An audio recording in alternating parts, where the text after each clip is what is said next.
Peuple de Dieu, shalom chez vous. Nous vous disons donc bonjour et bonsoir, car tout dépend de l'heure à laquelle vous êtes en train de nous suivre. Aujourd'hui, nous allons traiter un grand sujet, la fausse délivrance, piège et arnaque. Pourquoi ces sujets? Parce que nous avons reçu beaucoup d'appels. Vous nous avez appelés en abondance, vous qui avez eu des problèmes de délivrance. Certains parmi vous nous ont raconté leurs histoires. Pasteur, je voulais la délivrance. J'ai appelé pasteur X, j'ai appelé pasteur Y, j'ai appelé pasteur W. Et pasteur X m'a dit, pour ta délivrance, il faut payer une offrande spéciale. Pour ta délivrance, il faut payer. Il a ouvert la Bible, il m'a montré dans l'Ancien Testament, dans le Nouveau Testament, il fallait que je paye quelque chose. Oui, j'ai obéi. J'ai payé l'argent qu'il m'a demandé. Il a fait la prière de la délivrance. Mais je constate que ma vie d'avant, ainsi que ma vie d'après, rien n'a changé. Tout est resté bonnet blanc, blanc bonnet. Alors cet homme, cette femme, en revenant vers nous, il nous demande ou elle nous demande de pouvoir l'aider à être délivré. Et ce n'est pas fini. Pasteur Y m'a parlé de bâtir les autels. Les autels de Satan sont à renverser, mais il faut bâtir un autel à Dieu. Et cet autel, c'est l'équivalent financier d'un montant, d'un bien matériel. J'ai payé 1000 $, j'ai payé 800 €. Il a prié pour ma délivrance, mais rien n'a changé. Oui, c'est de l'arnaque. Mais le problème est que vous avez été naïf et naïve. Votre problème est que vous placez votre confiance dans l'homme. Vous croyez plus les hommes de Dieu que Jésus lui-même. Lorsque vous entendez pasteur Christian prêcher, vous êtes émerveillé, abasourdi par l'art oratoire du pasteur Christian. Et vous commencez à m'aimer plus que Dieu. C'est de l'idolâtrie. Vous aimez pasteur Y, vous mettez votre confiance en lui. Vous dites non, comme lui vraiment, il est avec Dieu, il va me délivrer. La différence est la suivante. Satan et Dieu n'ont pas les mêmes méthodes. Chez Satan, un sataniste reçoit le pouvoir, ainsi que des démons qui sont à son service. C'est lui qui dit aux démons, fais ceci, il fait.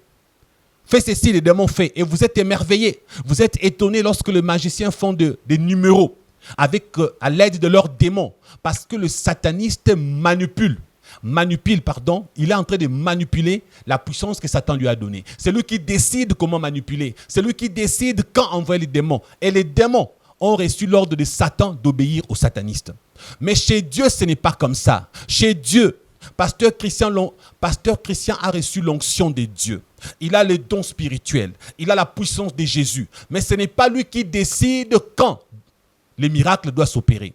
Ce n'est pas lui qui décide quand Jésus doit opérer. Jésus-Christ n'est pas à mon service. Jésus-Christ n'est pas au service de quelqu'un. Il n'est pas au service de pasteur Jonas. Il n'est pas au service de Maman Tania. Il n'est pas au service des précieuses Diane. Ce n'est pas nous qui délivrons. C'est Jésus-Christ qui délivre. Ce n'est pas la même chose avec Satan. Donc, comme c'est Jésus qui délivre, lorsque tu viens chez moi et que Jésus ne t'approuve pas, tu ne seras jamais délivré. Je peux te demander l'offrande, je peux te demander de bâtir les autels. Tu ne recevras jamais ta délivrance parce que ce n'est pas moi qui te délivre, c'est Jésus qui te délivre. Ce que moi je ne ferai que la prière de ta délivrance. Mais ce n'est pas moi qui vais te délivrer. Pasteur Jonas n'a aucun pouvoir pour te délivrer. Le pouvoir, l'onction, c'est Jésus qui donne. Lorsque nous prions, c'est Jésus qui délivre, ce n'est pas nous. Un bien-aimé qui est aux États-Unis me raconte lorsqu'il était ici au pays. Il étudiait au campus. Un jour, il parlait avec des bien-aimés qui parlaient de moi. Oh, pasteur Christian, cet homme de Dieu est magnifique. Cet homme de Dieu est puissant. Cet homme de Dieu, vous voyez comment Dieu l'utilise, tout ça. C'était ici au pays. Alors, il m'a dit, ce jour-là, il regardait tout le monde parler. Oh, si je peux le voir, ne fût-ce que le toucher, ne fût-ce que le saluer, ne fût-ce que... Waouh! Il s'appelle Job Ndala, les bien-aimés. Trouvez-le sur WhatsApp, trouvez-le sur Facebook, vous allez le voir. Il est aux États-Unis. Il est docteur aussi. Il m'a dit, pasteur Christian, ce jour-là, je regardais, je souriais. Alors, ils m'ont posé la question, pourquoi tu souris? Il dit, mais l'homme de Dieu dont vous parlez là, j'habite chez lui. Ah bon? Les gens l'ont entouré. tu habites chez lui. Mais raconte-nous un peu comment il est, comment il se réveille le matin, qu'est-ce qu'il fait. Je ne suis qu'un homme. Je fais tout ce que vous faites chez vous à la maison. Je me réveille, je tousse, j'éternue. Parfois j'ai la fièvre, j'ai aussi la malaria, je prends la quinine ou un autre médicament. Pareil pour Pasteur Jonas. Il n'est pas spécial, je ne suis pas spécial, c'est Jésus qui est spécial. D'ailleurs, le peu de valeur que nous avons dans le royaume des cieux, c'est par la grâce. Nous sommes ambassadeurs, nous sommes ministres. Ça, c'est une grâce. Ce n'est pas du mérite. Nous ne sommes pas méritants plus que vous. Alors, arrêtez de croire en nous. Croyez en Jésus. Voilà, bon, moi, je ne veux que le pasteur Christian s'occupe de moi, pas précieuse Diane. Frère, ce n'est pas pasteur Christian qui délivre. Si tu veux ta délivrance dans une équipe, laisse-toi aider par n'importe qui d'une équipe. Mais pourquoi la délivrance échoue? Tu as refusé les pasteurs assistants. Tu n'as voulu que le pasteur titulaire puisse prier pour ta délivrance. Tu as mis ta confiance en lui et Jésus a refusé de te guérir. C'est ta faute. Mais bien des fois, pour les serviteurs de Dieu qui aiment l'argent, ces serviteurs de Dieu qui utilisent la Bible à l'envers, inspirés par Satan, ils trouvent de versets bibliques, ils manipulent pour vous demander de l'argent. Offrande de ceci, offrande de cela, bâtir un hôtel. À vrai dire, il a besoin d'argent. Je vais vous montrer qu'il a besoin d'argent, il s'en fout de vous. Comme c'est Jésus-Christ qui délivre. Jésus, c'est le Dieu de sainteté. Jésus, c'est le Dieu qui obéit à sa propre parole. Jésus, il marche avec la sainteté. C'est la crainte de l'Éternel et la haine du péché. Mais ces pasteurs, il ne vous a demandé que l'argent. Il n'a pas vérifié si vous êtes impudique. Il n'a pas vérifié si vous êtes adultère. Il n'a pas vérifié si vous vivez dans le péché. Il s'en fout de votre état. Tout ce qui l'intéresse, c'est de prendre votre argent et de prier pour vous. Si ça ne marche pas, ce n'est pas son problème, parce que c'est derrière votre poche qui court. Vous avez entendu? Ça, c'est de l'arnaque. Vous avez été escroqué spirituellement. Si je lis pour vous dans la Bible, là où c'est écrit dans Matthieu chapitre 10, verset 8, « Guérissez le malade, ressuscitez les morts, purifiez les lépreux, chassez les démons. Vous avez reçu gratuitement, donnez aussi gratuitement. » Donc la délivrance est gratuite. La délivrance ne s'achète pas par une offrande. La délivrance ne s'achète pas par un don financier. La délivrance ne s'achète pas. On ne paye pas. On ne bâtit pas son hôtel pour avoir sa délivrance. Vous comprenez? Et puis autre chose. Tous ces pasteurs qui vous disent, prenez du sel, prenez de l'ail, prenez de l'eau, prenez ceci. Même s'ils vous ouvrent un verset de l'Ancien Testament, même s'il vous montre dans l'Ancien Testament toutes ces pratiques, dites-lui que Jésus a tout accompli à la croix. Désormais, le nom de Jésus a été donné au-dessus de tout autre nom. Il n'y a plus autre chose qui peut sauver en dehors du nom de Jésus. Il n'y a plus de délivrance avec du sel. Il n'y a plus de guérison miraculeuse avec de l'eau, avec de l'encens, avec des bougies, avec des je ne sais quoi. C'est du satanisme, frères et sœurs. Ne me dis pas qu'il s'appelle X, qu'il s'appelle Y. Lui, il m'a dit, lui c'est qui? C'est un homme comme toi et moi. Lui c'est qui? Il n'est pas au-dessus de la parole de Dieu. Le messager n'est pas plus grand que le message. Je donne le message, je ne suis pas plus grand que le message. Jésus, c'est lui le message. Le messager, c'est le pasteur Christian. Je ne peux pas te donner autre chose que ce que Jésus me dit. Si je me crois plus grand que le message, je veux te faire croire que c'est moi qui ai raison, Jésus a tort. Jésus est suffisant. Tu n'as pas besoin d'autre chose en dehors de Jésus. Tu n'as pas besoin qu'on mette à côté du nom de Jésus, le sel, à côté du nom de Jésus, l'ail, je ne sais quoi d'autre. C'est du satanisme, frères et sœurs. Non, c'est un grand homme de Dieu, il a ouvert l'Ancien Testament, il m'a montré que le sel peut être utilisé. L'ail peut être utilisé, le citron, c'est du satanisme. Au lieu d'être délivré, tu as été encore envoûté, tu as été encore possédé dans des dimensions supérieures, frères et sœurs. Alors toutes ces choses, nous allons en parler aujourd'hui. Mais ce n'est pas moi qui vais en parler. Je ne vais pas décortiquer. Je vais laisser la servante de Dieu précieuse Diane le faire à ma place. Ne vous en faites pas. Elle va le faire soigneusement. Je vous ai dit tout à l'heure. Ne mettez pas votre confiance en moi. Ne mettez pas votre confiance au pasteur Jonas. Mettez votre confiance en Christ Jésus. Alors s'il utilise pasteur Christian, écoutez-moi. Lorsqu'il utilise Pasteur Jonas, écoutez-le. Lorsqu'il utilise Maman Tania, écoutez-la. Lorsqu'il utilise Précieuse Diane, écoutez-la. Et là, vous serez délivrés. Et là, vous serez guéris. Si vous n'êtes que des fanatiques du pasteur Christian, vous allez rater les messages que Jésus-Christ va vous communiquer par sa servante Précieuse Diane. Et c'est votre délivrance qui va rater. Mais si vous êtes ouvert à l'Esprit de Dieu, peu importe l'instrument que Dieu utilise, vous serez bénis abondamment. Mais surtout, je vous promets une chose. Elle ne va pas vous décevoir. Elle est appelée de Dieu. Elle est ointe pour enseigner, pour prêcher. Et vous allez découvrir que vous ne serez pas déçus. Vous allez très bien manger. Je vous retrouve à la fin. Shalom à toute la grande famille chrétienne. Je suis la servante de Dieu, Précieuse Diane. Plusieurs parmi vous nous ont appelés et se sont plaints par rapport à leur délivrance. Certains continuent de chercher activement leur délivrance. D'autres aujourd'hui ont rencontré des délivrances mais ne sont pas sûrs parce qu'ils continuent d'avoir les manifestations des œuvres des ténèbres dans leur vie. C'est pour cela que le Seigneur nous a donc mis à cœur de faire cette émission. Je suis la servante de Dieu, Précieuse Diane, comme je vous l'ai dit tout à l'heure, et je vous ferai cet enseignement sous l'autorité spirituelle du pasteur Christian, mon papa spirituel. Donc, nombreux parmi vous ont suivi les enseignements du pasteur du Christian sur l'Internet, la série d'enseignements. Certains ont suivi les témoignages du pasteur Jonas. Et après ça, ils ont rencontré la vérité. La Bible nous dit dans le livre de Jean, chapitre 8, verset 32, « Vous connaîtrez la vérité et la vérité vous affranchira. » Pour ceux-là qui ont été affranchis en rencontrant la vérité de Jésus-Christ, ils ont décidé de reconnaître notre Seigneur Jésus comme Seigneur et Sauveur. Ils ont confessé leurs péchés. Ils ont fait une repentance sincère et profonde. Et aujourd'hui, ils sont en train de vouloir être délivrés de tout ce qui les maintenait, des liens qui les maintenaient dans le monde des ténèbres. Après cette recherche de la délivrance, pour certains, ils ont eu leur délivrance. La plupart ne l'ont pas eu et sont actuellement toujours en train de chercher cette délivrance-là. Malheureusement, chers frères et sœurs en Christ, le loup est dans la bergerie. C'est difficile aujourd'hui, mais nous voulons toujours, dans la suite du combat des œuvres des ténèbres, expliquer à ces enfants spirituels, expliquer à ces chrétiens affermis, quels sont les critères de vraie délivrance? C'est quoi une fausse délivrance? Et quels sont les pièges et les arnaques qui sont derrière cette fausse délivrance? Nous allons donc, pour cet enseignement, vous présenter ce que c'est que la délivrance, les types de délivrance qui existent. Nous allons vous expliquer comment savoir et comment reconnaître que vous avez besoin de délivrance. Ce n'est pas un homme de Dieu qui doit vous dire que vous avez besoin de délivrance forcément.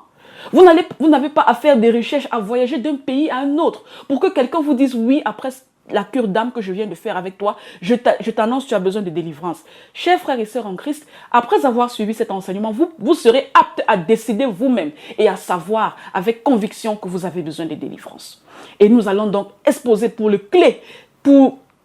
clé de cet enseignement, la fausse délivrance, les pièges et les arnaques derrière. Nous allons révéler ces pasteurs infiltrés dans le corps de Christ aujourd'hui et vous expliquer, chers frères et sœurs, comment faire pour y remédier. Ceux donc qui sont concernés aujourd'hui dans cet enseignement sont ceux-là qui continuent jusqu'aujourd'hui de chercher leur délivrance parce qu'ils ont reconnu notre Seigneur Jésus, ils ont confessé leurs péchés, se sont repentis, ils veulent briser les liens. Donc vous êtes concernés dans cette vidéo. Ceux-là aussi qui sont déjà sur le point de faire leur délivrance, mais qui sont en train de douter de l'homme de Dieu, qui sont en train de douter des conditions exigées, qui sont en train de douter de la procédure qui va accompagner leur délivrance. Cet enseignement vous concerne. Et enfin, ceux-là qui ont déjà, entre guillemets, été délivrés et qui continuent de vivre certaines manifestations permanentes des œuvres de l'ennemi dans leur vie. Cette vidéo aussi vous concerne. Chers frères et sœurs en Christ, je vous invite donc à être attentifs. Oh Seigneur Jésus-Christ, aujourd'hui, nous te disons merci. Merci d'avoir permis qu'on puisse se rencontrer. Merci Seigneur Jésus d'avoir permis que tout soit en place pour que le peuple de Dieu soit nourri, pour que le peuple de Dieu connaisse la vérité. Seigneur Jésus-Christ, nous implorons ton sang précieux. Seigneur Jésus, que ton esprit touche le cœur de ceux qui suivent cet enseignement. Que ton esprit touche le cœur de tous ces enfants du monde, Seigneur Jésus, qui sont en train de se languir pour te chercher, pour chercher leur délivrance. Seigneur Jésus-Christ, bénis-nous. Bénis-les, Seigneur Jésus-Christ. Sanctifie tous ceux qui suivront cet enseignement touchent les oreilles de l'esprit afin qu'ils prennent des bonnes décisions pour leur vie et des bonnes décisions pour renforcer leur marche chrétienne. Oh Seigneur Jésus-Christ, toi le lion de la tribu de Juda, toi l'agneau immolé, toi le Fils engendré de Dieu Tout-Puissant, le Père, Seigneur Jésus-Christ de Nazareth, c'est en ton nom tout précieux que nous avons prié. Amen. Chers frères et sœurs en Christ, nous allons donc commencer par cette petite introduction sur la délivrance. La délivrance est l'action de délivrer quelqu'un, de remettre quelqu'un en liberté ou alors de briser les liens. Tout païen ou chrétien qui aujourd'hui a des liens spirituels est celui-là qui a une attache spirituelle invisible avec le monde des ténèbres. Et cette attache spirituelle invisible permet au monde des ténèbres, permet aux démons, aux esprits de maîtriser la vie de cet individu, de dicter dans les moindres détails les actes, les pensées, les actions et même de décider de sa destinée, de son futur pour ceux-là qui ont des liens spirituels maintenus.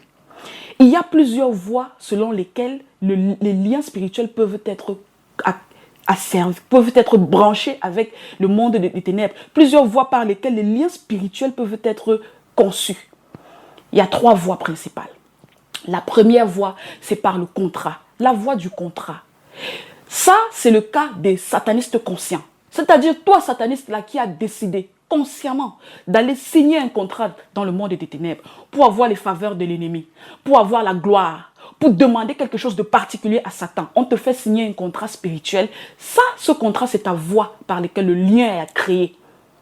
Toi, deuxième voie par laquelle le lien est créé, c'est la voie du sang. Le sang, c'est quelque chose de très fort, quelque chose de puissant. Et la voie du sang est conditionnée dans les cas généralement des sorcelleries familiales, dans le cas des alliances familiales, dans les cas des sorcelleries inconscientes. Oui, mon frère, parce que tu es né dans une famille où ton grand-père avait signé un contrat avec l'ennemi et il avait donné en rançon toute ta famille, les générations, 2, 3, 4, 6 générations à venir. Par cette voie du sang, les démons vont te revendiquer pour agir. Par cette voie du sang, les démons vont te persécuter pour faire ce qui a été décidé dans le monde des ténèbres, même si tu n'étais pas encore né. La troisième voie, c'est la voie des malédictions. Dans cet exposé, les malédictions, c'est la malédiction venant de Dieu, de par les abominations que toi tu as connues. Les péchés de type abomination, mon frère, automatiquement dépose dans ta vie les malédictions de Dieu. Et dans la malédiction de Dieu, il y a une alliance qui se crée avec le monde des ténèbres automatiquement. Si tu as fait la partouze, si tu as fait la sodomie, tu as été homosexuel, tu as été transsexuel, tous ces exemples-là, ce sont des exemples d'abomination qui, dès que tu les fais automatiquement, le lien se crée avec le monde des ténèbres. Il y a les démons qui commencent à avoir le droit légal d'exercer dans ta vie. Il y a des esprits qui vont te posséder et Dieu ne fera rien parce que tu as fait l'alliance par la voie de la malédiction. Donc aujourd'hui, tous ceux qui sont passés par le contrat, tous ceux qui ont le lien par le sang, tous ceux qui ont fait les abominations, vous avez vos voies de lien et vous saurez effectivement ce que briser et comment briser. C'est le plus important.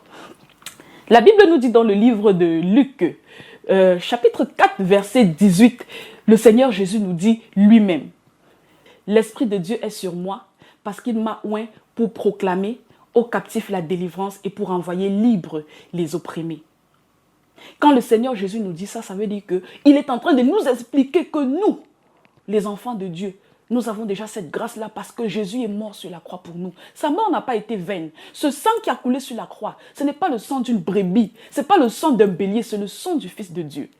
Et aujourd'hui, ce sang nous donne à nous, chrétiens, le pouvoir de marcher sur le serpent et les scorpions et sur toute la puissance de l'ennemi et rien ne pourra vous nuire.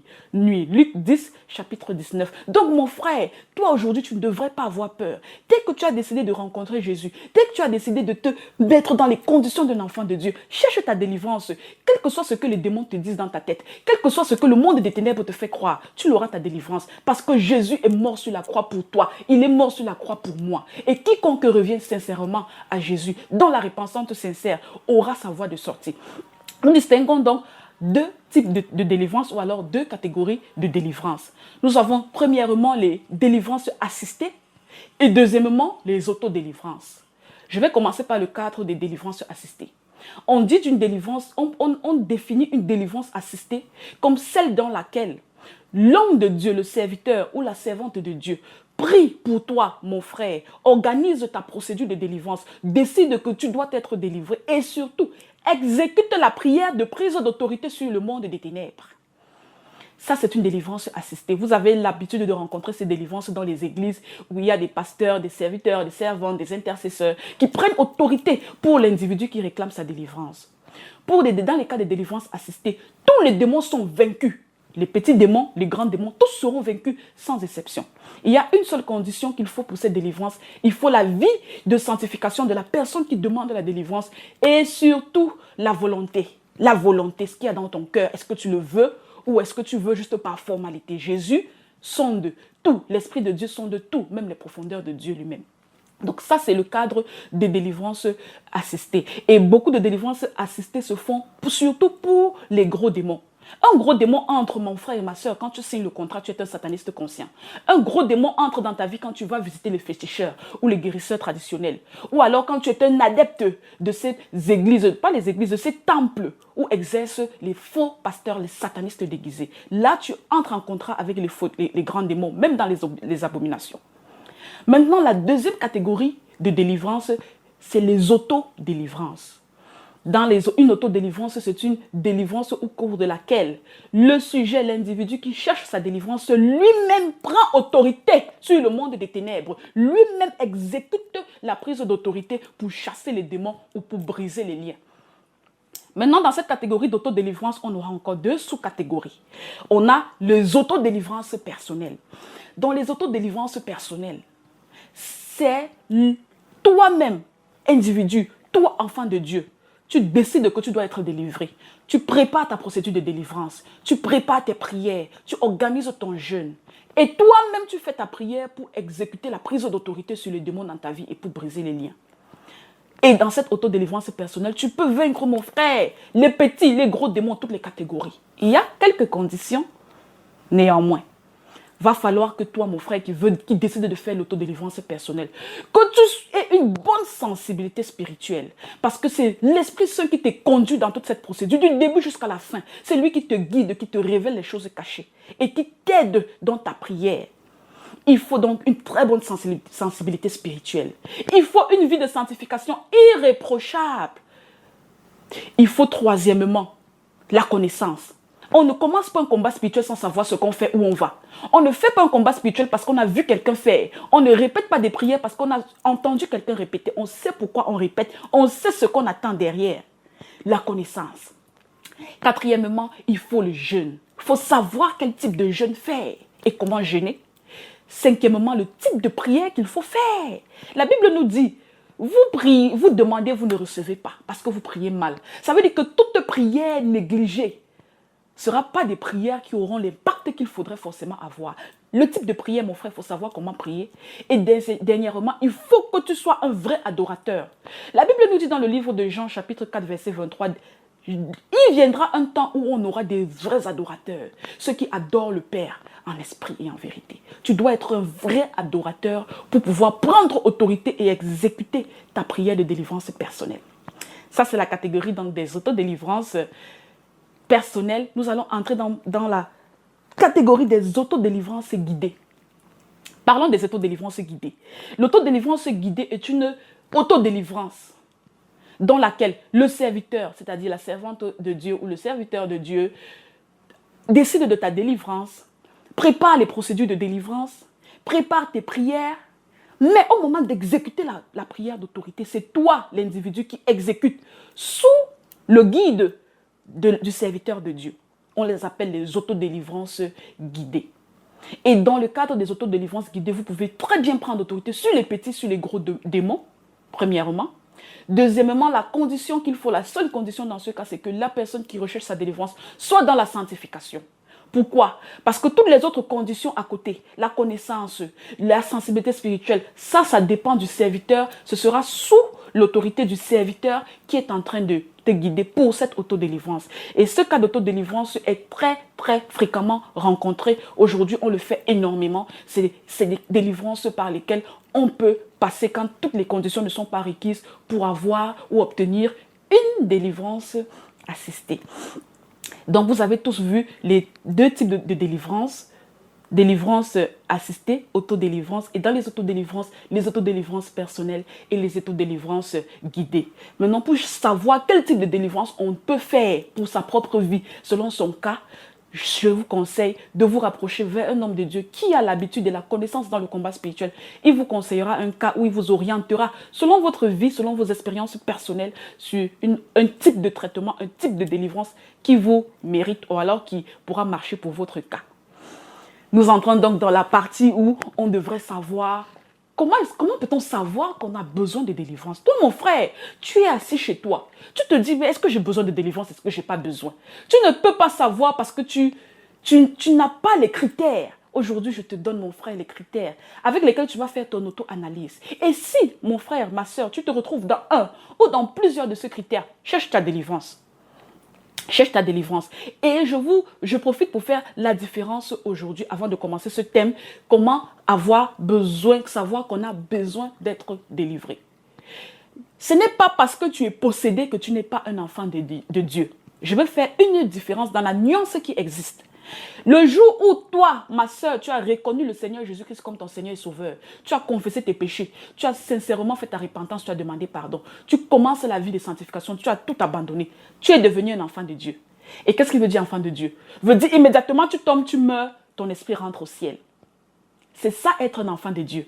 Malgré le fait que tu n'auras pas encore brisé les liens avec le monde des ténèbres, tu n'auras pas encore brisé certains liens familiaux qui te maintiennent dans une qualité de vie terrestre. Tu es enfant de Dieu. Maintenant, parmi les enfants de Dieu, il y a des enfants de Dieu qui continuent d'avoir des liens. Ça veut dire qu'ils auront une vie misérable, une vie terrestre misérable parce que les démons continuent d'avoir une route pour entrer dans leur vie, une route pour les maintenir dans la servitude. Certains enfants spirituels m'ont fait croire, m'ont dit, certains hommes de Dieu leur ont dit, ils ne sont pas des enfants de Dieu parce qu'ils sont toujours possédés. Ils ne sont pas des enfants de Dieu parce qu'ils n'ont pas encore brisé les liens. C'est faux, mon frère, c'est faux. La condition pour toi pour être enfant de Dieu, reconnais notre Seigneur Jésus-Christ, confesse tes péchés, répands-toi sincèrement et Dieu me fera le témoignage que tu es un enfant de Dieu, tu lui appartiens. C'est ça être un enfant de Dieu, malgré tes oppressions démoniaques, tes manifestations démoniaques. Maintenant, quelqu'un qui a obtenu sa délivrance, c'est quelqu'un qui est un enfant de Dieu libre. Ça veut dire, je suis cet enfant de Dieu-là, c'est Dieu qui a le contrôle total à 100% sur ma vie, sur ma destinée, sur mon futur. On ne peut pas t'attaquer n'importe comment la nuit parce que Dieu a le contrôle, parce qu'il n'y a pas de lien, il n'y a pas de connexion, il n'y a pas de condition avec le monde des ténèbres. Il n'y a pas de connexion, il n'y a pas de condition avec le monde des ténèbres. Mais tant que tu es encore sous le coup de l'alliance, tu es un enfant de Dieu, mais tu n'es pas libre. Tu continueras de vivre les manifestations des œuvres des ténèbres. Tu continueras de vivre l'oppression démoniaque dans ta vie jusqu'à ta mort. Donc, je vais faire cette petite différence-là. Toi qui as rempli les conditions, tu es enfant de Dieu. Cherche ta délivrance. Toi qui n'as jamais reconnu notre Seigneur Jésus-Christ, en plus d'avoir toujours tes possessions, en plus d'avoir toujours tes alliances, tu n'es même pas un enfant de Dieu. Si tu n'as pas reconnu notre Seigneur Jésus, tu n'as pas confessé tes péchés, tu ne t'es pas repenti et tu n'as pas laissé la vie du péché. Donc, c'est la différence que je voulais faire. Il y a 3 catégories dans lesquelles si vous vous retrouvez dans l'une, dans 2 ou dans 3, vous êtes encore sous le coup de la délivrance, vous êtes encore possédé, il y a encore des liens. Première catégorie, toi mon frère, tu vis les manifestations des œuvres des ténèbres dans ta vie tous les jours. Deuxième catégorie, tu as le lien et le contrat avec le monde des ténèbres, que tu l'aies obtenu consciemment ou que tu l'aies obtenu inconsciemment. Troisième catégorie, tu as connaissance de ce que Satan a fait de négatif dans ta vie ou dans ta famille. Je vais détailler chaque catégorie et chacun fera son auto-inspection. Premièrement, ceux qui ont les manifestations des œuvres de ténèbres dans leur vie. Ils auront des manifestations spirituelles, ils auront des manifestations physiques, ils auront des manifestations avec reflet social. Dans le cadre des manifestations spirituelles, les rêves, je veux parler du cadre des rêves. Toi, mon frère, tu passes le temps à faire des rêves de combat spirituel. Tout le temps, on te tape dans tes rêves. Tout le temps, on te poursuit. Tout le temps, tu bagarres. Parfois, tu gagnes cette bagarre. Parfois, tu ne gagnes pas. Tu es dans un combat permanent. Il y a d'autres qui ne combattent pas, mais qui fuient, qui passent toute leur vie à courir dans les rêves. C'est toi qui cours, tu t'envoles comme un oiseau. C'est toi qui es tout le temps en train de te cacher dans des mondes que tu ne connais pas. Tu es dans le rêve de combat spirituel permanent. Toi, ma soeur, tu es tout le temps en train d'avoir des rapports sexuels la nuit. Parfois, tu vois l'image de la personne avec qui tu as le rapport sexuel. Parfois, tu ne vois pas. Tu es dans ton lien maintenu avec les incubes et les succubes qui sont en train de te détruire. Quand tu te réveilles le matin, si tu as souvenir, parfois tu as le souvenir de ce rêve-là. Parfois, tu te sens juste, tu as juste les manifestations physiques. Tu es mouillé, même si tu n'as pas le souvenir des images du rêve. Tu sais que tu as fait un rapport sexuel la nuit. Ton mari spirituel est là. Il est permanent toutes les nuits. Il t'attend dès que tu vas te coucher. Tu rentres directement dans l'état d'inconscience. Il te prend. Toi là, qui passe le temps à rêver, que tu manges dans les rêves, tu as déjà tout fait pour échapper. Tu es toujours en train de manger. Même quand tu as refusé de manger pendant tout le rêve, à la dernière minute, ils finissent par te donner quelque chose. Soit on te donne, tu prends, soit toi-même tu décides d'aller manger. Et c'est des rêves qui continuent avec répétition. Le matin, tu peux avoir les manifestations, tu peux avoir mal au ventre, tu peux avoir des ballonnements.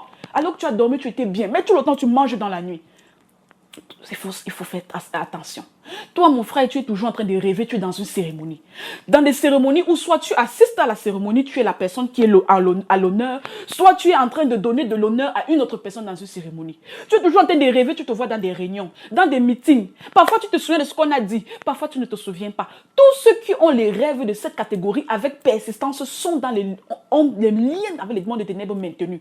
Ça veut dire que dans la sorcellerie inconsciente, mon frère, quand tu vas te coucher pour dormir, l'ennemi va prendre ton esprit et va l'amener dans le monde astral. Et dans ces mondes là-bas, ils vont faire des choses, vous allez vivre des vies. Et quand tu vas te réveiller le matin, soit tu reviens avec les bribes de ce que tu as vu dans le monde des ténèbres, soit tu reviens avec une mémoire complètement formatée, tu ne te souviens de rien.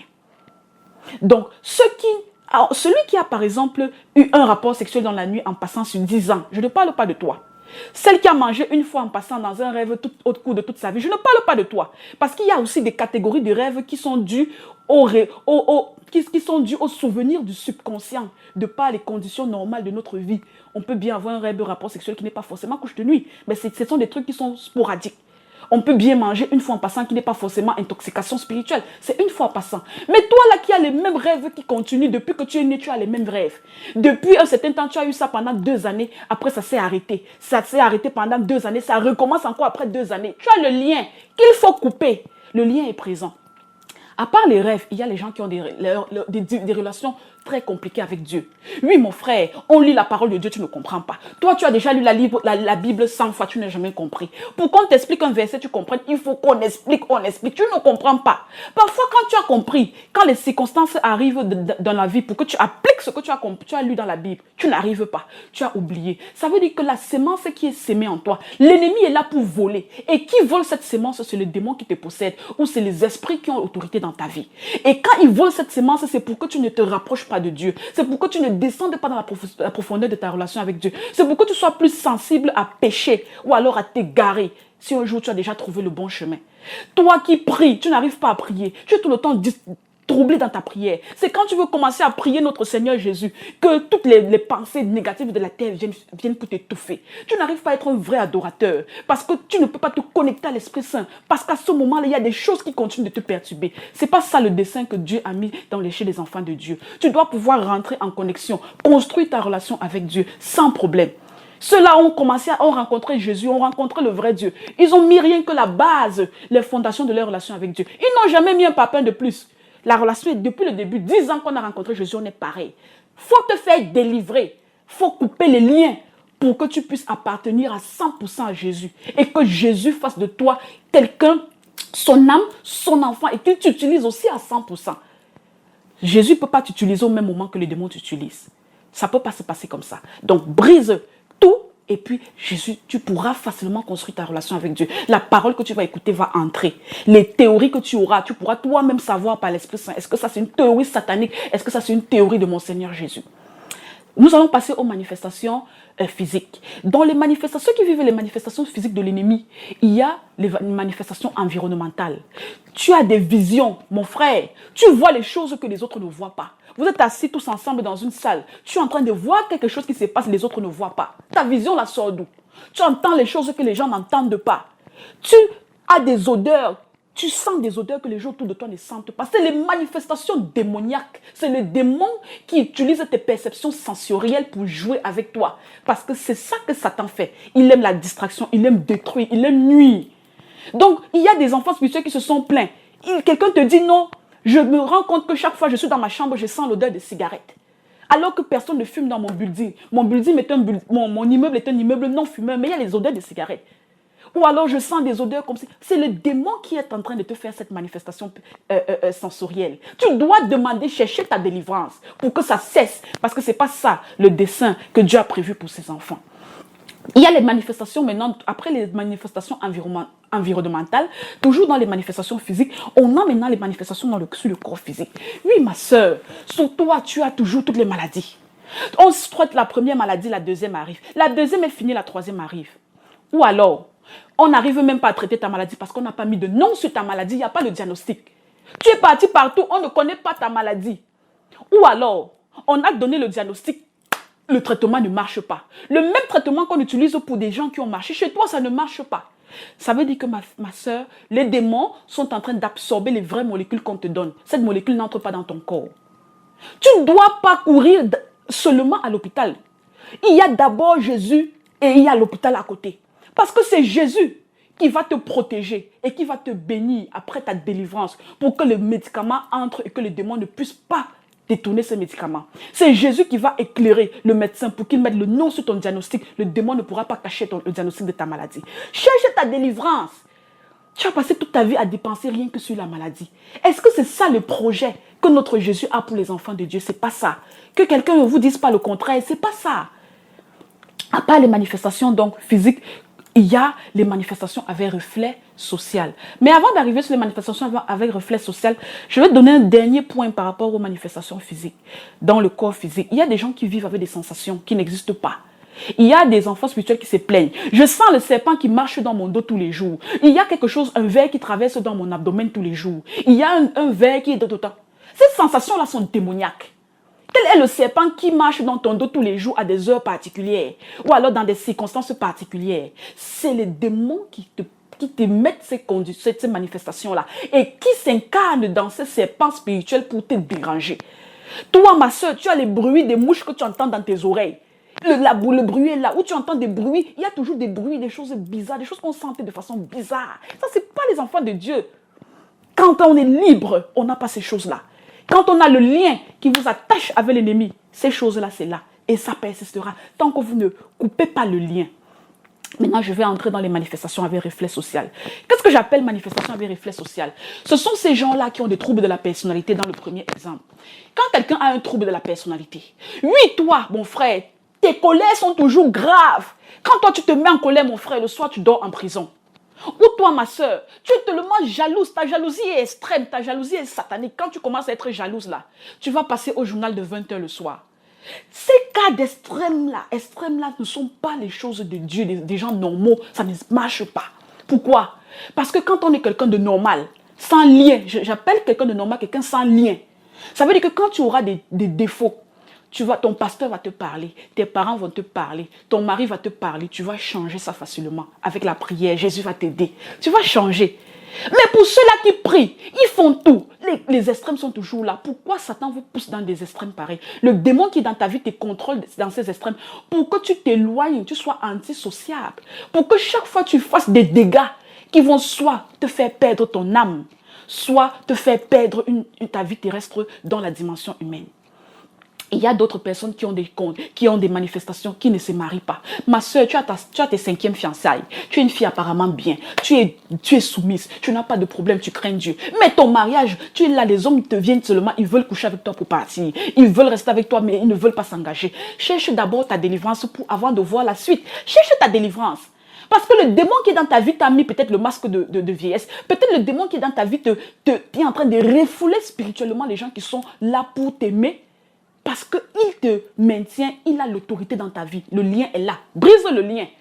Le travail, c'est la même chose, mon frère. Tu vas, on t'embauche et on ne te garde jamais longtemps. Ou alors, depuis que tu appliques, on ne te prend jamais. Ou on t'a même embauché, tu as toutes les capacités intellectuelles et toutes les capacités physiques. Mais tu es toujours au même état. Tes amis, les petits frères viennent, ils prennent les promotions. Tu es toujours là à ton même état. Cherche ta délivrance. Qu'est-ce qui est en train de manipuler les choses dans ta vie pour que tu sois toujours comme ça? C'est le démon. C'est le monde des ténèbres. Il faut couper avec eux. Coupe pour être libre. Et il y a maintenant la sociabilité. Il y a d'autres qui, la société ne les accepte pas sans aucune raison. Ma soeur, tu arrives dans quelque part, tu n'as même pas encore dit bonjour, les gens te détestent déjà. Tu ne t'es même pas encore exprimé, on ne veut même pas te voir. Qu'est-ce qui est dans toi qui repousse les gens pour que tu sois contenu seul, pour que tu te détruises dans la dépression? C'est les démons. Coupe les liens. Il faut couper, il n'y a rien à faire. Il n'y a pas de négociation, il y a coupure. C'est tout ce qu'il faut faire, briser les liens, la délivrance. J'ai fini avec la catégorie de ceux qui vivent les manifestations des œuvres des ténèbres. Arrivons donc dans la catégorie de ceux qui ont connaissance ou pas connaissance des liens et des contrats qui ont été établis avec l'ennemi. Je vais commencer donc par dans le cadre de ceux qui ont la connaissance, c'est-à-dire que les satanistes conscients, et les satanistes conscients m'entendent maintenant et m'écoutent. Donc je m'adresse à vous, satanistes conscients. Toi, sataniste, qui est dans ce qu'on appelle les sociétés traditionnelles. Tu es dans la société traditionnelle de vaudou, tu es dans le cercle vaudou, tu es dans la magie noire, tu es dans les chefferies traditionnelles, tu fais partie des groupes de danseurs traditionnels qui pactisent et qui travaillent avec l'ennemi. Tu fais quoi là-bas?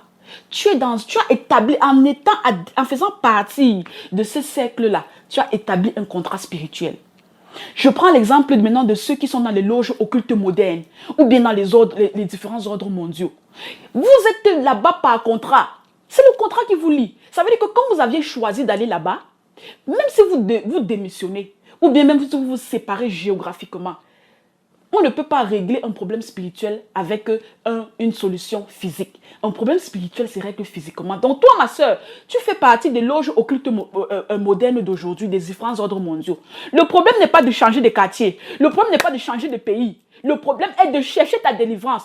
Briser les liens pour que ces gens ne te réclament plus, ne te revendiquent plus et ne finissent pas par te tuer physiquement. Je vais citer ces différentes loges. Vous avez la franc-maçon, vous avez la Rose-Croix, vous avez le Lions Club, vous avez le Rotary Club, vous avez les Illuminati, vous avez les ordres de Melchizedek, vous avez les Ekankar. Toutes ces dénominations avec gros noms là, ce sont des gens qui font peut-être des travaux différents, mais à la fin, tous ceux-là qui exercent différemment là, exercent pour le même patron. Leur patron, c'est Satan. Il y a toujours Satan derrière. Sors de là, mon frère, sors de là, ma soeur, et cherche ta délivrance. Donc, ne sors pas seulement physiquement, mais cherche ta délivrance. Même si tu es sorti de là, ça fait 10 ans. Tu ne sais pas ce qu'ils t'ont fait ou ce qu'ils continuent de te faire, qui peut se répercuter même sur tes enfants. Délivre-toi. C'est-à-dire quoi? Sois-en sûr que tu n'es plus rien de spirituel avec ces gens. Que Jésus te nettoie et coupe tout, te rend libre, te donne la liberté pour laquelle il est venu. Donc, il nous l'a déjà dit, je vous ai donné le verset. Maintenant, je reprends le cadre des satanistes inconscients. Un sataniste inconscient, c'est quelqu'un qui est en train de faire des choses de Satan, mais il ne sait pas que ce qu'il fait, il est dans des dénominations sataniques ou il est dans l'exercice des choses qui glorifient Satan. Toi, sataniste inconscient, tu vas te reconnaître. Si je cite quelqu'un ici, il se reconnaît, ça veut dire qu'il doit chercher sa délivrance s'il n'a pas encore fait. Donc, la première catégorie, ceux-là qui sont des satanistes inconscients, c'est-à-dire, tu es parti visiter le marabout, tu es déjà allé consulter le féticheur, tu es déjà parti voir un guérisseur traditionnel. Sache que chaque fois que tu as mis ton pied là-bas, que ce soit pour tes propres services, que ce soit pour accompagner quelqu'un, tu t'es conditionné.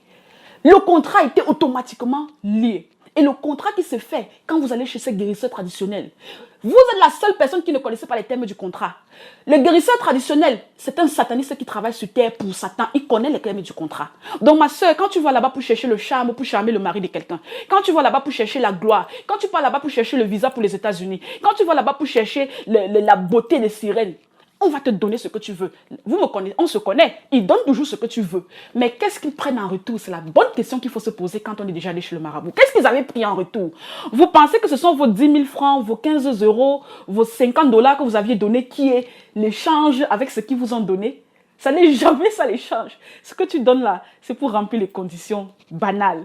La vraie chose qui prend, c'est ton âme. La vraie chose qui prend, c'est l'alliance qu'il crée avec les démons. C'est ton âme qui est maintenue dans le monde des ténèbres. C'est ta fertilité qu'ils ont pris. C'est ton mariage qu'ils ont pris. Ce sont tes grâces qu'ils ont pris. C'est ta liberté qu'ils ont pris. Fais très attention. Et les manifestations, tu vas les vivre au quotidien. Les gens qui ont eu l'habitude d'invoquer, d'aller visiter les prêtres médiumniques ou alors les prêtresses de divination. Tu as déjà assisté dans un rituel où on a invoqué un esprit pendant une divination. Tu ne vas pas échapper, mon frère. L'esprit, quand il descend, il ne vient pas seul. Et ils vont vous posséder. Ils sont là, ils vous tiennent. Les âmes sont scellées là-bas. Tu es déjà parti tout le temps où lit tes mains chez les cartomanciens, les lectures de mains, tous ces gens qui évoquent le mort dans la nécromancie. Tu dois chercher ta délivrance. Même si tu es allé une fois et ça fait déjà 20 ans, 30 ans, tu ne t'es plus jamais parti. Cherche ta délivrance. Il faut que quelqu'un prie au moins pour toi. Cherche ta sécurité. Et je veux profiter pour passer ce message au corps du Christ. Une prière de plus est mieux qu'une prière de moins. Tu peux faire une prière qui n'a pas pour briser quelque chose que tu suspectes, peut-être qu'il n'est pas. Ça ne va pas te déranger, ce n'est pas le poison, la prière. Mais le fait de n'avoir pas fait une prière au moment où il fallait le faire, dans des conditions où il fallait le faire, ça peut t'amener loin, ça peut prendre ton âme, tu peux perdre ta vie, tu peux perdre la liberté des enfants de Dieu. Et il y a maintenant, toujours dans les satanistes inconscients, ces gens qui ont que le monde des ténèbres a fait signer des contrats sans qu'ils ne sachent. Ceux qui sont dans des cercles religieux occultes, déguisés sur cette terre, où règne l'idolâtrie, où règne les cultes, où il y a des cultes rituels, où règnent les théories de démons, les théories des satanistes. Sachez que si vous avez fait partie d'un cercle religieux pareil, vous devez chercher votre délivrance. Pourquoi est-ce que vous devez chercher votre délivrance? Certains ne seront pas d'accord, mais je vais vous dire pourquoi vous devez chercher votre délivrance.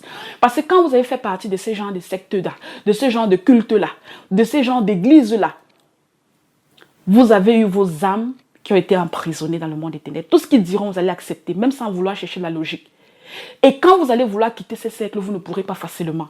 Ils vont toujours vous poursuivre, soit physiquement, soit spirituellement. La plupart du temps, c'est spirituellement. Et vous êtes condamnés. Vous devenez des adeptes. Vous devenez des brebis ensorcelées. Oui, les gens qui sont dans l'église catholique, les gens qui sont dans la cabale juive, les gens qui sont dans les témoins de Jéhovah, les mormons. Vous ne saurez jamais, vous, qui est adepte de basse classe, là, c'est-à-dire adepte de ce côté de la vitre, vous ne saurez jamais ce que ceux qui sont là-bas derrière sont en train de faire avec vous.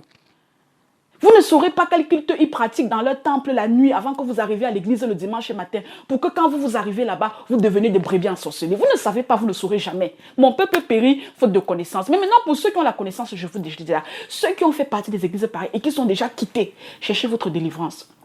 Il y a des gens qui ont eu à aller dans des églises. Quand ils se sont séparés physiquement, ils ont continué à se voir dans les rêves repartis dans ces églises-là. Où ils ont continué à voir les faux pasteurs de ces églises-là revenir leur parler dans les rêves ou revenir avec des messages. Le lien spirituel est là, vous leur appartenez. Votre âme est scellée là-bas. Et même quand vous allez vouloir avancer dans les choses de Dieu, quand vous allez rencontrer notre vrai Seigneur Jésus-Christ, du corps de Christ, quand vous allez vouloir construire votre relation, parfois il y a des blocus. Vous n'arrivez même pas à comprendre la Bible, vous n'arrivez pas à avancer en tant que nouveau chrétien. Parce qu'il y a toujours les réclamations. Vos anciens patrons là-bas vous revendiquent et vous réclament. Vous avez donné des dîmes là-bas, on a travaillé avec vos agents, vous avez reçu des eaux bénites, des sels bénites qui venaient tout droit du monde des ténèbres, vous avez votre âme qui est scellée là-bas. Cherchez la délivrance pour être libre et être un vrai enfant de Dieu et avancer et mûrir votre relation avec Dieu. Tous ces gens-là qui sont dans des confessions, des cercles religieux, où on dit Jésus, oui, il est prophète, mais il n'est pas le Fils de Dieu. Ça vient d'où? Ça vient de l'ennemi. Tu as fait partie d'un cercle religieux pareil. Tu n'es plus là-bas. Cherche ta délivrance. Prie pour briser, pour te séparer spirituellement. Tu es encore là-bas. Fuis. Sépare-toi physiquement et cherche ta délivrance. Jésus te séparera spirituellement pour que tu lui appartiennes. Ça, c'est la catégorie de ceux qui ont des liens et des contrats dans le monde des ténèbres, conscients ou inconscients. Maintenant, la catégorie de ceux qui ont connaissance de ce que l'ennemi a fait dans leur vie ou bien dans la vie de leur famille. On va prendre le premier exemple des gens qui sont dans les alliances familiales. Le sang, je vous ai dit que le sang, c'est quelque chose de très délicat, de très puissant. Par le sang, beaucoup de choses se font.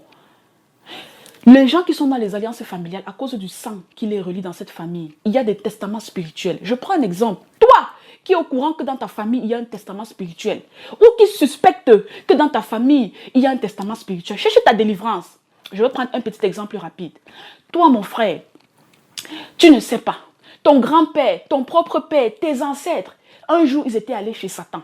Ils sont allés là-bas chercher peut-être le pouvoir, peut-être la protection, peut-être la gloire. Et dans ce qu'ils sont allés demander, dans leur quête de ce qu'ils sont allés demander à l'ennemi, ils ont donné quelque chose en retour. Peut-être ils ont donné un aspect de la vie de leur famille directe, c'est-à-dire la femme et les enfants, ou alors les générations à venir. Peut-être que tu fais partie des générations là qui ont été sacrifiées, tu ne sais pas. Je prends un exemple. Il y a les familles où les filles ne se marient pas. Toutes les filles ne se marient pas. Pourquoi? Parce que quand les gens là sont partis signer les choses là-bas, c'est Satan. Il a donné en contrepartie le mariage de toutes les filles, peut-être jusqu'à la 4e, jusqu'à la 5e génération. Les familles où il y a des maladies qu'on ne sait pas d'où ça sort, mais ça existe sur de longues familles. Les familles d'épilepsie, qui ne sont pas génétiques, qui ne sont pas des maladies génétiques héréditaires. Ça, c'est du génétisme spirituel. Les familles de la débauche, toutes les filles sont des femmes qui sont des prostituées. Ou alors les familles de la pauvreté. Toute une famille, il n'y a que les pauvres. Même quand tu fais tout, même quand il y a des alternatives pour sortir de la misère, tu as toujours quelque chose qui te ramène là-bas dedans. C'est ton alliance. Tu es dans le sang familial de cette génération-là. Ils vont toujours te ramener là où tu dois être. Parce que le testament spirituel a été prononcé. Et comme tu es dans le sang de cette famille-là, tu es soumis aux influences de ce testament spirituel. Les familles de stérilité, de célibat, de maladies sataniques.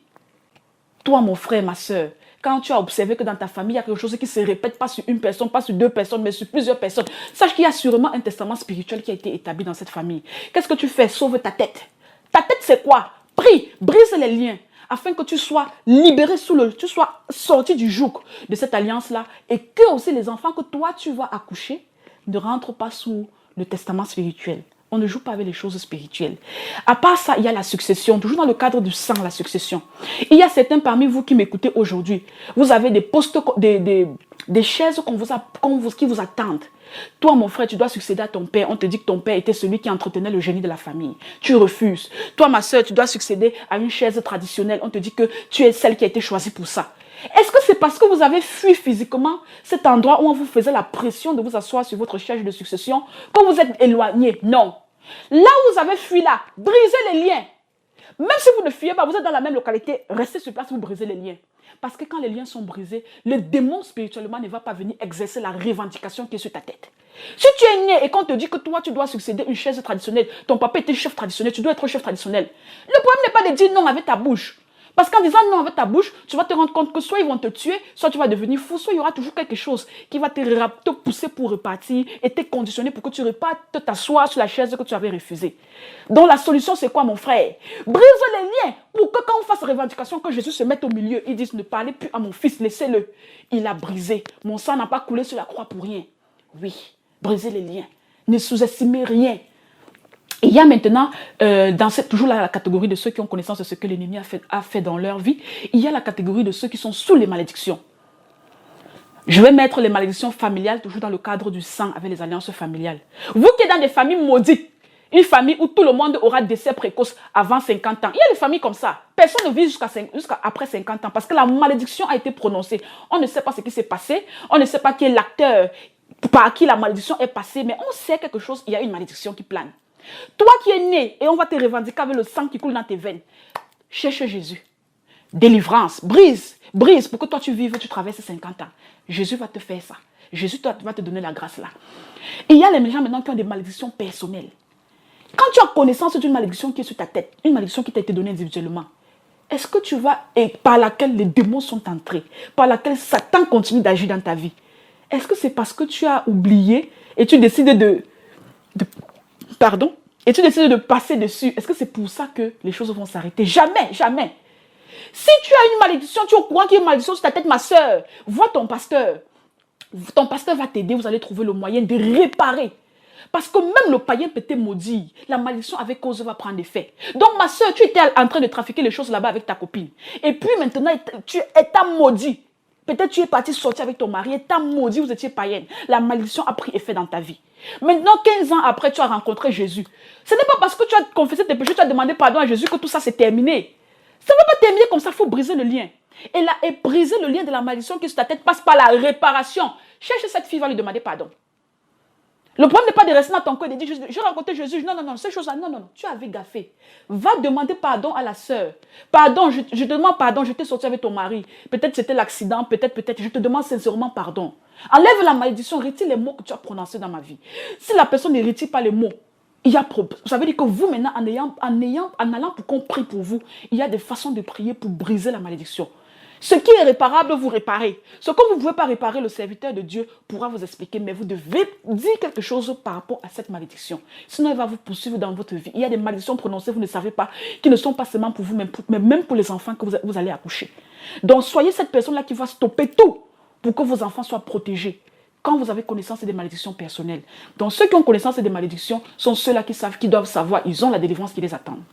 Et maintenant, ceux qui ont les alliances, je vais terminer toujours dans le cadre de ceux qui ont cette connaissance, ceux qui ont les alliances contractées par le péché de type abomination. Frères et sœurs en Christ, Dieu, depuis l'Ancien Testament dans la Bible, a déjà pris sa position par rapport au péché de nature abomination. Toute personne qui commet une abomination a non seulement la malédiction de Dieu dans sa vie, mais aussi une alliance directe et automatique qui se crée avec le monde des ténèbres. Et par l'acte d'abomination que tu viens de faire, les démons vont te posséder, ils ont le droit légal. Les esprits, tu vas sera en alliance avec les esprits, ils vont faire de ta vie ce qu'ils veulent, ils auront le droit légal. Je vais citer les différentes abominations, mais la liste est longue, je vais citer quelques. Ma soeur, si tu te reconnais dans une de ces abominations, tu avais fait ça il y a cela 15 ans. Aujourd'hui, ça fait 15 années plus tard. Ce n'est pas terminé. Cherche ta délivrance. Tu as confessé ce péché. Oui, Jésus va te pardonner ton abomination. Ne t'inquiète même pas. Notre Seigneur Jésus est amour. Il va te pardonner ton abomination. Mais tu vas vivre toute ta vie sous l'alliance de démons qui t'avaient possédé pendant l'acte de cette abomination. Tu vas vivre toute ta vie sous la main de Satan par rapport à ça qu'il continuera de te revendiquer. Pourquoi? Parce que tu n'as pas coupé. Tu n'as pas coupé, il faut chercher ta délivrance. Je vais citer donc. Toi là qui as avorté, l'avortement est un sacrifice de sang fait à Satan, quel que soit l'âge de grossesse. Tu as l'alliance qui a été établie. C'est une abomination. Toi qui as participé au club de nudistes, tu as passé le temps à montrer ton corps, qui est le temple du Saint-Esprit, à toutes les communautés, à toutes les télés, à tout un pays, parce que tu es dans le club de nudistes, on t'a vu nu. Tu es là-dedans. Ceux qui ont fait la transsexualité, tu étais un homme, tu as commencé à t'habiller en femme, tu as commencé à promouvoir tout de femme, à faire tout, changer tout. Tu es là-dedans. L'homosexualité, ceux qui ont fait des rapports sexuels avec les gens de même sexe. Ceux qui ont fait la zoophilie, tu as flirté ou tu as couché avec un animal. Ceux qui ont été pédophiles, tu as abusé ou alors tu as eu une relation consentante avec un enfant. Ils sont cités là-dedans. Ceux qui ont fait la sodomie, le rapport sexuel par voie anale, l'abomination telle qu'elle a été maudite à Sodome et Gomorrhe, tu es là-dedans.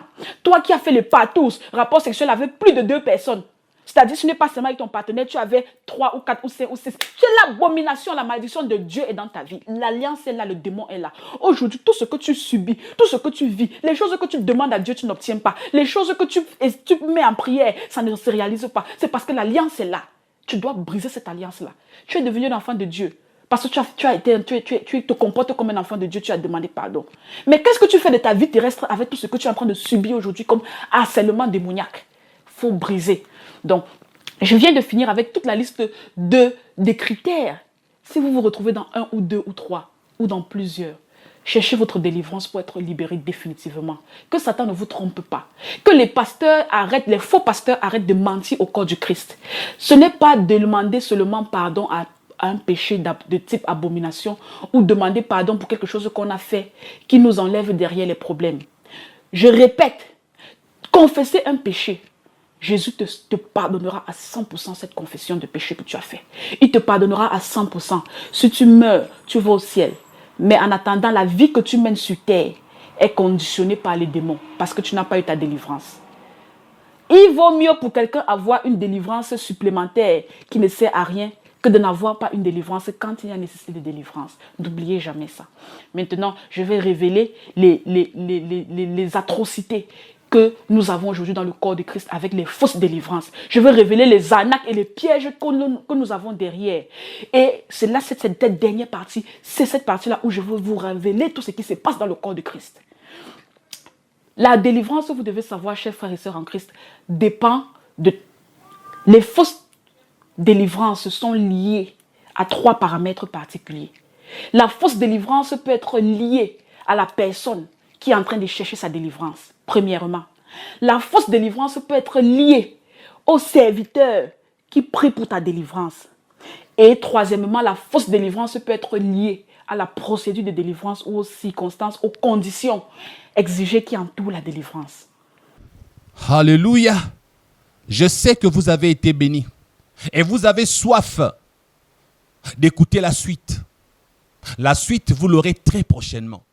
Avec ce que vous avez écouté aujourd'hui, avec tout ce que vous venez d'apprendre, mettez en pratique, frères et sœurs.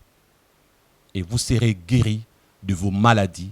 Vous serez délivrés de votre captivité. C'est Jésus qui délivre. Si vous croyez que c'est Jésus-Christ qui délivre, vous serez délivrés. En nous appelant, nous n'allons être que des instruments de Dieu. Ce n'est pas nous qui délivrons, c'est Jésus. Alléluia. À la prochaine pour la suite de cet enseignement.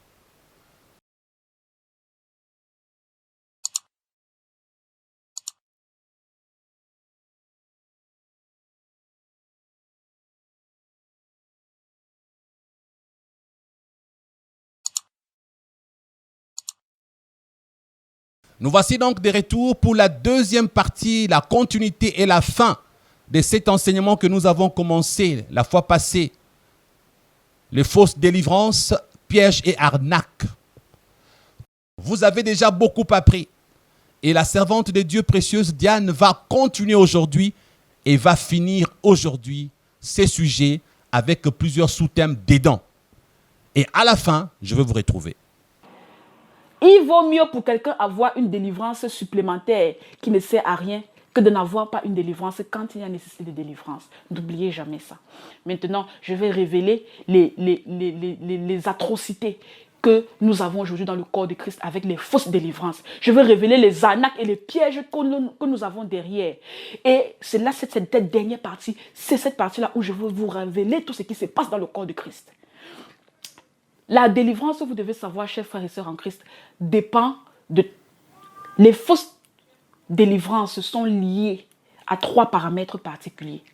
La fausse délivrance peut être liée à la personne qui est en train de chercher sa délivrance, premièrement.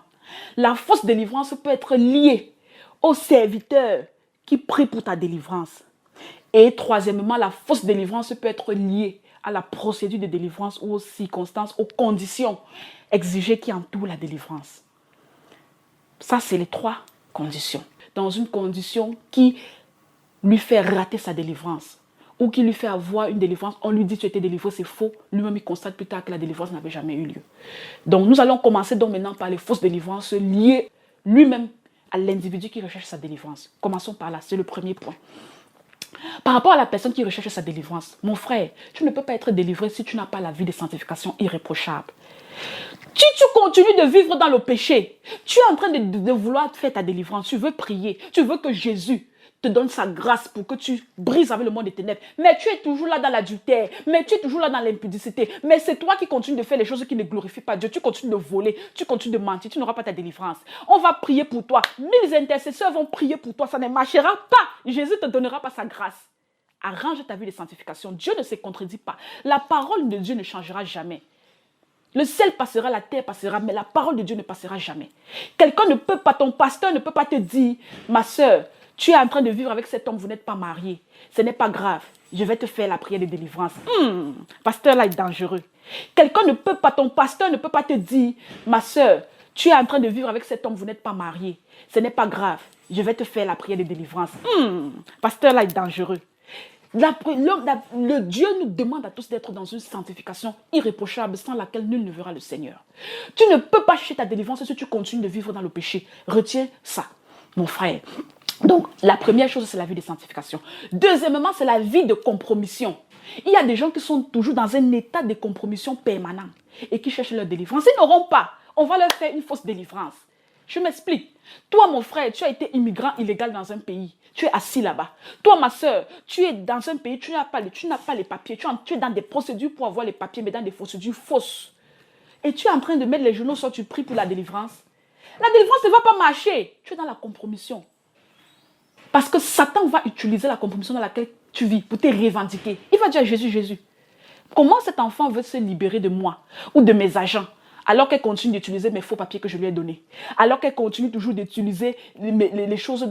Elle a toujours ma dette. Elle a toujours ma dette. État de compromission. Toi, mon frère, tous ceux qui ont les dettes non remboursées, et qui ont fui avec les dettes des gens, vous ne pouvez pas avoir votre délivrance. C'est la dette continue d'être un état de compromission. Tu avais pris l'argent qui ne t'appartenait pas au gouvernement ou à quelqu'un. Tu ne peux pas avoir ta délivrance sans que certaines choses ne soient faites. Tu es dans les procédures d'immigration clandestine. Tu es là dans les faux noms, faux âge, faux acte de naissance. Comment est-ce qu'on peut s'élever? On est dans le faux. On assume le faux dans lequel on vit. On met les genoux au sol. On dit, Seigneur Jésus, s'il te plaît, délivre-moi. Brise les liens. Le démon va rire. Tu joues à quoi? Il n'y a pas de sérieux là-dedans? Pourquoi je vais quitter de ce corps alors qu'elle est là ma dette? Elle a la dette qu'elle doit depuis tel... Non, ça vous dit quoi? On vous revendique toujours à cause de ces choses-là. Que les faux pasteurs ne vous mentent plus, chers frères et sœurs. Tu ne peux pas voir quelque chose que tu n'as pas réglé, être libre de tout et venir chercher ta délivrance. N'oubliez jamais, rembourser les dettes d'autrui. Ou alors, même si vous n'avez pas commencé, vous n'avez pas les moyens pour tout rembourser maintenant, faites des promesses de remboursement. Et vous devez avoir une promesse de remboursement sincère. Vous devez même commencer déjà à donner une première partie. Ça veut dire que quand le démon va vous revendiquer pendant la délivrance, Jésus va dire, cet enfant est sincère, elle a déjà fait promesse de remboursement, elle a même déjà commencé à rembourser. Elle va rembourser sur telle période de temps, donc éloigne-toi. Ne donnez pas l'occasion à l'ennemi. Vous êtes dans un pays immigrant illégal. Réglez votre situation d'illégalité. Sortez de ce pays, vous rentrez dans votre pays. Et commencez dans la prière de délivrance. Ou alors, vous devez tout faire pour vous remettre dans la légalité. Vous n'aurez pas votre délivrance dans les choses qui glorifient Satan. Vous n'aurez jamais. La troisième condition, on a ceux qui continuent de posséder des biens ou des avoirs de l'ennemi. Tu ne peux pas demander à quelqu'un, je vais maintenant parler dans la logique. Tu ne peux pas demander à quelqu'un, toi là, sors de ma maison. Alors que tu es assise là et tu continues d'avoir quelque chose qu'il t'a donné. Pour sortir de ta maison, remets-lui ce qu'il t'a donné, il va partir avec.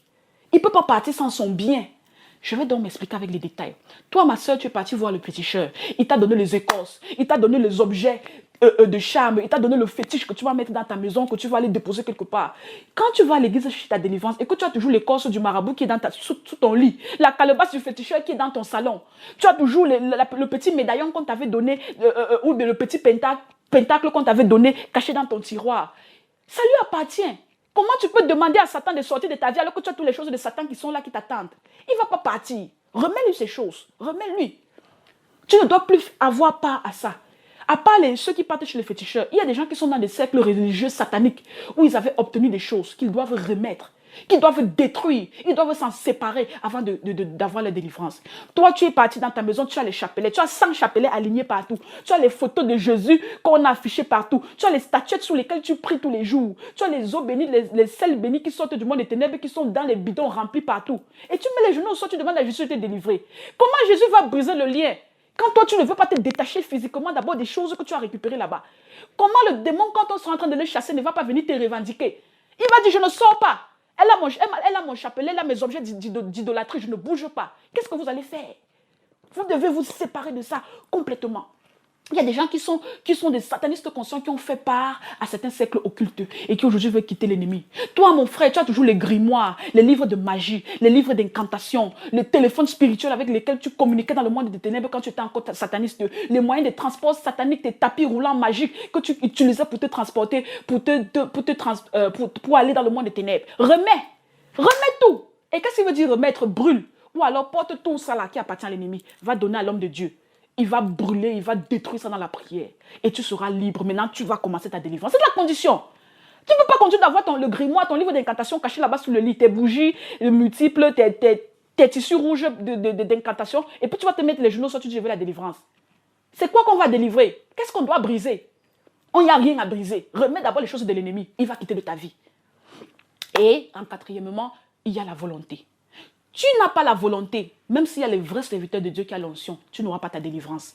Et la volonté, ce n'est pas la volonté qu'on dit avec la bouche, je veux la délivrance. La volonté qu'on dit avec la bouche, je veux, non. C'est la volonté que Dieu voit dans ton cœur quand tu recherches ta délivrance. La volonté de vouloir être délivré, c'est cette volonté-là qui te permettra d'avoir la grâce de Dieu pour obtenir ta délivrance. Ce n'est pas un homme de Dieu qui doit avoir la volonté à ta place. Ce n'est pas ton pasteur qui aura la volonté à ta place. Ta volonté, c'est la première condition. Dans les 4 réunis, la volonté, la vie de compromission, la vie de sanctification qui manque, les choses de l'ennemi qui continuent à être chez vous. Vous avez ça, vous-même vous allez être celui qui va détruire la délivrance. Vous-même vous êtes la pierre d'achoppement à votre délivrance.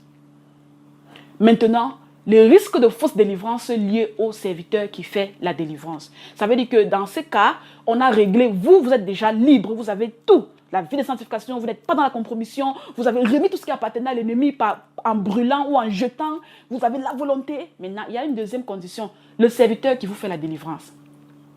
Le serviteur, premièrement, le serviteur qui vous fait la délivrance peut ne pas avoir d'onction pour vous délivrer. Il y a deux catégories de serviteurs. Il y a ceux qui sont dans l'église au corps de Christ comme serviteurs satanistes. C'est-à-dire ce sont des agents de Satan déguisés qui travaillent dans les églises pour perdre les âmes. Si vous avez affaire à un faux serviteur sataniste, il ne va pas vous dire qu'il est sataniste. Si vous dites qu'il est sataniste, vous allez fuir l'église. Vous ne saurez jamais, sauf par révélation de l'esprit. Donc quand vous avez affaire à un serviteur sataniste, quand il va vous mettre au sol là pour prier pour vous, qu'est-ce qu'il prie? Je me pose la question. Qu'est-ce qu'il prie quoi? Il prie qui? Pour quel objectif? Qu'est-ce qu'il prie? Je me pose la question. Qu'est-ce qu'il prie quoi? Il prie qui? Pour quel objectif? Un royaume divisé ne peut pas subsister. Il va vous faire le spectacle comme ils ont l'habitude de faire, comme c'est courant aujourd'hui. Et puis à l'après, quand vous allez quitter de chez lui, vous allez voir que les mêmes choses reviennent. Ou alors vous êtes encore dans les mêmes conditions alors qu'on avait prié pour vous. C'est un faux pasteur, il n'avait pas l'onction. Et il y a une deuxième catégorie. Il y a les pasteurs escrocs, les pasteurs bandits, les pasteurs escrocs financiers. C'est-à-dire que il est là dans le corps de Christ. Il a dit, moi je veux faire de l'église mon business. Je ne veux plus travailler, je ne veux plus faire ce qu'on fait là. Aujourd'hui, je veux ouvrir une église parce que je veux un hélicoptère, parce que je veux une maison, parce que je veux avoir des gens qui vont payer mes factures. Il décide d'ouvrir ce qu'il appelle le business. Et le business qui est ouvert doit avoir les clients. Et quand il est là, il ne peut pas dire, écoutez, chers frères et sœurs, je suis là pour avoir un peu d'argent à la fin du mois. Non. Il va imiter, il va essayer de prêcher comme on prêche. Il y a des pasteurs escrocs bandits qui prêchent bien la parole de Dieu. C'est-à-dire que le monsieur a maîtrisé son speech. Il se met là-bas devant, il est convaincant. Mais il est là pour sa cause. Là, il combat la cause de son porte-monnaie. Donc quand vous avez affaire à des pasteurs pareils, il n'a pas l'onction. Il va se placer, il va parler, dire au nom de Jésus-Christ de Nazareth, ça ne va pas marcher. Il n'a pas l'onction. Il n'est pas là appelé pour servir. Il est là appelé pour suivre son porte-monnaie. Vous là qui êtes dans beaucoup d'églises de pasteurs bandits, pasteurs escrocs, c'est la délivrance que vous cherchez, vous n'aurez pas. Vous n'aurez jamais. Vous aurez le spectacle. Maintenant, la deuxième catégorie, c'est ceux-là qui ont l'onction, mais qui ont compromis leur onction à cause de leur état de vie. Ça veut dire que je parle maintenant des vrais pasteurs. On a des vrais pasteurs qui sont appelés de Dieu, qui ont l'onction. Mais au moment où il veut faire votre délivrance, il est dans un péché qu'il n'a pas confessé. Ou alors il est dans un péché qu'il cache. Quand il va prendre autorité sur le démon ne va pas sortir. Si vous avez un vrai pasteur qui à ce moment exact où il veut prendre il veut faire votre délivrance, il a la nuit de la veille, il a fait la fellation, sa femme lui a fait la fellation, où il a léché les organes génitaux de sa femme dans le cunnilingus. Ou alors la semaine où il est en train de faire, il a une petite amie qu'il a quelque part là-bas dehors, où il a pris l'argent de quelqu'un, il n'a pas remis, il a fait une dette, où il a... Tout ce qui compromet, ces vrais hommes de Dieu là sont des pièges pour vous, pour votre délivrance. L'homme de Dieu qui est un vrai homme de Dieu, qui avait l'onction, n'aura pas l'onction au moment où il prend autorité quand il est dans la compromission, dans le péché. Quand il prend l'autorité, il se met là devant le peuple de Dieu. Toi, Satan, au nom de tout petit Seigneur Jésus-Christ, sors, les démons rient. Toi là, tu me parles pourquoi? Tu me parles pourquoi? Toi qui as fait... Et sachez que certains pasteurs se font ridiculiser par... Les vrais pasteurs, hein, qui à ce moment-là, il n'a plus l'onction, se font ridiculiser par les démons pendant des séances pareilles. Il y a des démons qui ont trahi les secrets des vrais pasteurs. Pendant qu'il est en train de vouloir jouer comme il est en train de jouer là, le démon t'expose. Faites attention. Vrai pasteur de Dieu qui est dans le péché, attention. On ne joue pas avec la délivrance. Troisième catégorie, on a un vrai homme de Dieu qui a l'onction, qui est dans la vie de sanctification, mais qui n'a pas la connaissance. La délivrance n'est pas quelque chose qu'on a vu quelqu'un faire avant de faire. On doit avoir la connaissance basique pour entrer en combat spirituel contre un démon. Le démon, on ne se lève pas, on joue avec. C'est l'ennemi. C'est l'ennemi, n'oubliez jamais ça. Et si tu es dans le combat spirituel, tu dois avoir la connaissance. Certains vrais pasteurs qui ont l'onction, qui vivent dans la sanctification, n'ont pas pu enlever ou prendre autorité sur un démon parce qu'ils n'ont pas su comment faire. Ils n'ont pas su dans quelles conditions mettre les gens qui demandent la délivrance. Ils n'ont pas su comment se comporter après la délivrance. Et l'échec était scandaleux. Alors qu'il est un vrai homme de Dieu qui a l'onction mais qui n'a pas la connaissance. La connaissance est indispensable pour entrer dans les choses du combat spirituel. À part ça, nous avons une dernière catégorie. On a des hommes de Dieu qui ont les vrais serviteurs de Dieu. Il a l'onction. Il vit dans la sanctification. Il a la connaissance. Mais il lui manque le mandat. Le mandat, il n'a pas pris l'autorisation et la volonté de Dieu avant de commencer le combat spirituel. C'est quoi le mandat? Ça veut dire que vous devez, homme de Dieu, prendre la volonté de Dieu avant de vous amener dans le combat spirituel. Un faux chrétien peut être déguisé alors que c'est un sataniste. Il vient juste vous tenter. Il vient juste vous tenter, il vient vous distraire. Il ne vient pas vraiment pour une délivrance. Il peut avoir un enfant de Dieu qui vous a menti. Il est toujours en train de vivre dans le péché. Mais parce qu'il veut absolument la délivrance, il vous ment. Il vous dit non, pasteur, je suis prêt, je n'ai plus rien. Toi, tu es là, tu as laissé Jésus derrière. Tu t'es amené là-bas devant pour faire la délivrance. Tu vas tomber la tête première. Le mandat est important. Homme de Dieu, on doit demander la volonté de Dieu avant de s'occuper d'un cas. Tous les cas ne sont pas les cas à délivrer. Tous les cas ne sont pas des cas à plonger dessus. Rentre dans... va faire un pas en arrière. Prie, demande à Jésus. Seigneur Jésus, qu'est-ce que tu veux? Qu'est-ce que tu penses? Est-ce que tu me donnes le mandat et l'autorisation pour prendre autorité sur ces démons, pour combattre ces démons, pour briser ces liens? L'Esprit de Dieu te parle. Il va te dire, je te donne l'autorisation, je te donne le mandat. Et quand tu as le mandat, quand tu vas là-bas, tu es protégé à 100%. Non seulement tu as le succès à 100%, non seulement tu es protégé. Pourquoi? Parce que le terme combat, c'est combat comme vous l'entendez. Il y a des représailles qui viennent. C'est comme ça qu'on a des vrais pasteurs qui se sont retrouvés en train d'avoir les représailles, soit pour eux, soit au niveau de leur famille, à cause des combats spirituels qu'ils ont livrés sans l'accord de l'Esprit Saint, sans l'accompagnement de l'Esprit Saint. La seule protection que tu peux avoir, toi, serviteur, avant de commencer à prendre l'autorité sur le démon, c'est la protection de l'Esprit Saint, c'est l'onction de Jésus. Si Jésus te donne le mandat et l'autorisation de travailler sur ce cas, il te donne toute la protection qui va avec. Un cheveu ne sautera pas sur ta tête pendant, avant ou après cette délivrance. Un cheveu ne sautera pas sur ta tête pendant, avant ou après cette délivrance. Donc, voilà la quatre catégories. Chers frères et sœurs, toi qui as raté ta délivrance, est-ce que ton serviteur était un faux serviteur? Si alors il était un vrai serviteur, est-ce qu'au moment qu'il avait l'onction, est-ce qu'au moment où il te faisait ta délivrance, il était dans le péché? S'il avait l'onction, il avait la sanctification, est-ce qu'il a la connaissance pour la délivrance? Ou alors il délivre parce qu'il voit les gens à la télé délivrer et il veut aussi s'attirer les brebis? Est-ce que c'est pour ça qu'il fait la délivrance? Ou alors, s'il a l'onction, s'il a la connaissance, s'il a la sanctification, est-ce qu'il avait le mandat et l'autorisation de notre Seigneur Jésus-Christ de s'occuper de ce cas particulier? Point d'interrogation. Donc, ça, ce sont les raisons pour lesquelles une délivrance peut rater. Une délivrance peut être fausse. Maintenant, nous allons arriver au clou de l'enseignement qui sont les conditions exigées ou les procédures pendant la délivrance. Chers frères et sœurs en Christ, ça, ici, vous allez entendre de tout. Si il y a des conditions qui sont exigées, qui vont vous révéler que vous avez affaire à un faux pasteur, qui vont vous révéler que votre délivrance sera fausse et elle ne marchera pas. Si, chers frères et sœurs, dans la catégorie je suis arrivé, vous vous retrouvez dans une condition, sachez que votre délivrance était fausse, ou sachez que votre pasteur était un filou, un faux pasteur. Les conditions exigées ou la procédure. Première catégorie, le dépôt d'un tribut. Le dépôt d'un tribut. Chaque fois, frères et sœurs, que vous allez demander votre prière de délivrance ou votre prière de délivrance à un homme de Dieu, il va vous imposer de déposer de l'argent, un dépôt financier, ou alors le dépôt d'ordre nature, le dépôt de nature, comme par exemple des dons, des offrandes en nature. C'est un faux serviteur de Dieu. Il y a des gens chez qui les faux serviteurs de Dieu ont demandé des rançons avant de faire la délivrance. Mon frère, tu vas donner 500 €. Mon frère, les démons qui te possèdent là, non. Pour toi, c'est 1000 €. C'est des bandits, c'est des pasteurs escrocs qui sont infiltrés dans le corps du Christ. C'est les loups. Il faut fuir le loup. La Bible nous dit dans le livre de Matthieu, chapitre 10, verset 8. Guérissez les malades. Ressuscitez les morts. Purifiez les lépreux, chassez les démons. Vous avez reçu gratuitement, vous devez donner gratuitement. C'est ça. Toi, homme de Dieu, tu n'es même pas celui qui donne, qui brise le lien. Tu es l'instrument que Dieu utilise pour travailler et accorder la grâce de délivrance aux fidèles. Où est-ce que dans la Bible, il y a déjà eu écrit une mesure pour avoir son problème résolu? 100 francs CFA équivaut à tel type de démon. 200 € équivaut à telle catégorie d'esprit. $1000 équivaut à telle catégorie de démons. C'est de la rigolade. Ça n'existe pas.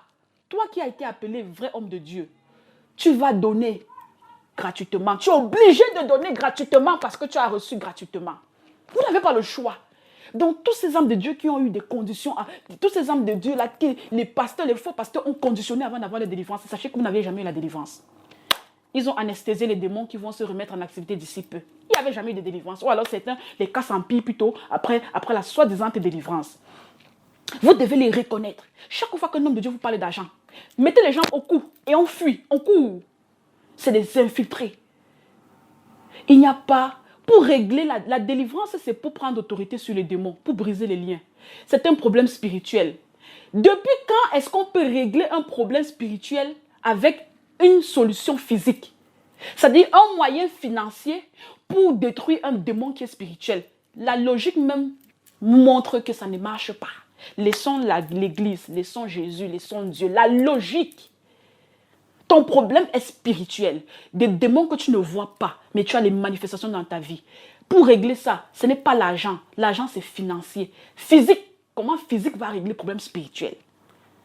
Certains pasteurs vous ont dit, il faut payer l'hôtel, le prix de l'hôtel, prix de la prière. Il faut payer la dîme d'Isaac. Ils ont seulement des noms. Et tous les jours que le temps passe, ils ont des nouveaux noms qu'ils ajoutent. Il faut payer l'hôtel. Il faut payer la prière, il faut payer le matériel, il faut payer la dîme de ceci, il faut donner l'offrande de cela, il faut donner ce que tu as de plus cher, sinon le démon ne partira pas. Ça, c'est les conditions des hommes, ce n'est pas les conditions de Dieu. Tout chrétien, j'invite tout chrétien aujourd'hui qui a déjà eu quelqu'un qui lui a demandé l'argent pour la délivrance, de savoir qu'il n'avait pas eu de délivrance, il avait eu le spectacle. Nous allons passer maintenant aux objets au dépôt des objets personnels. Le dépôt des objets personnels est très courant. C'est un charlatan, parce qu'ici je ne peux pas les appeler pasteurs. C'est un charlatan demande aux fidèles, viens avec une serviette hygiénique et avec ton sang dessus. Tu vas donner les cheveux, les ongles, tu vas donner des vêtements, tu vas donner ta voiture, tu vas donner... Vous pensez que la maison de Dieu, je sais pas, je vais appeler ça, c'est pas le maraboutage.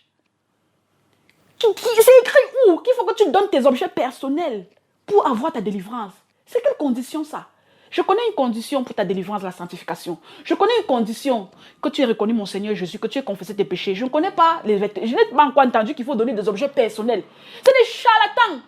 Soit c'est les escrocs financiers, soit c'est les satanistes qui savent exactement ce qu'ils sont en train de faire. Ils vont vous faire le spectacle après. Ce ne sera pas la délivrance. Ne donnez pas vos objets personnels. Ne donnez pas vos objets personnels. Certains vont vous demander les photos. Je veux avoir ta photo. Envoie-moi ta photo. Ça, c'est des histoires. C'est des histoires. Troisième catégorie, il y a des charlatans, satanistes, qui demandent et qui imposent aux fidèles avant d'avoir leur délivrance de souiller leur corps. Mon corps, c'est le temple du Saint-Esprit. Mon corps, c'est le temple du Saint-Esprit. Si un homme de Dieu me demande de souiller mon corps pour avoir la délivrance, je comprends là que ses œuvres l'ont exposé. Parce que la Bible dit, vous les reconnaîtrez par leurs œuvres. Comment ton pasteur, ma soeur, peut te demander de faire le rapport sexuel avec lui en te disant qu'il va te donner la semence qui est sanctifiée? Et ces gros termes qui sortent de nulle part. En te disant que sa semence est sanctifiée. Comment notre Jésus qui est amour, qui est miséricorde, qui ne se contredit pas, peut te dire que pour passer à moi, c'est-à-dire pour être libre comme les vrais enfants de Dieu, tu dois passer par le péché. Pourquoi? Quand tu couches avec ton pasteur, tu fais l'adultère, ou tu fais la fornication, ou tu fais l'impudicité, ou alors tu vas faire ce que tu veux. Mais est-ce que ça, ce que tu fais là glorifie Dieu? Et comment quand tu es en train de chercher Dieu, tu dois te salir en cherchant Dieu? C'est deux choses qui ne vont pas ensemble. Tu ne peux pas te salir en cherchant Dieu. Il y a des sœurs qui ont été abusées.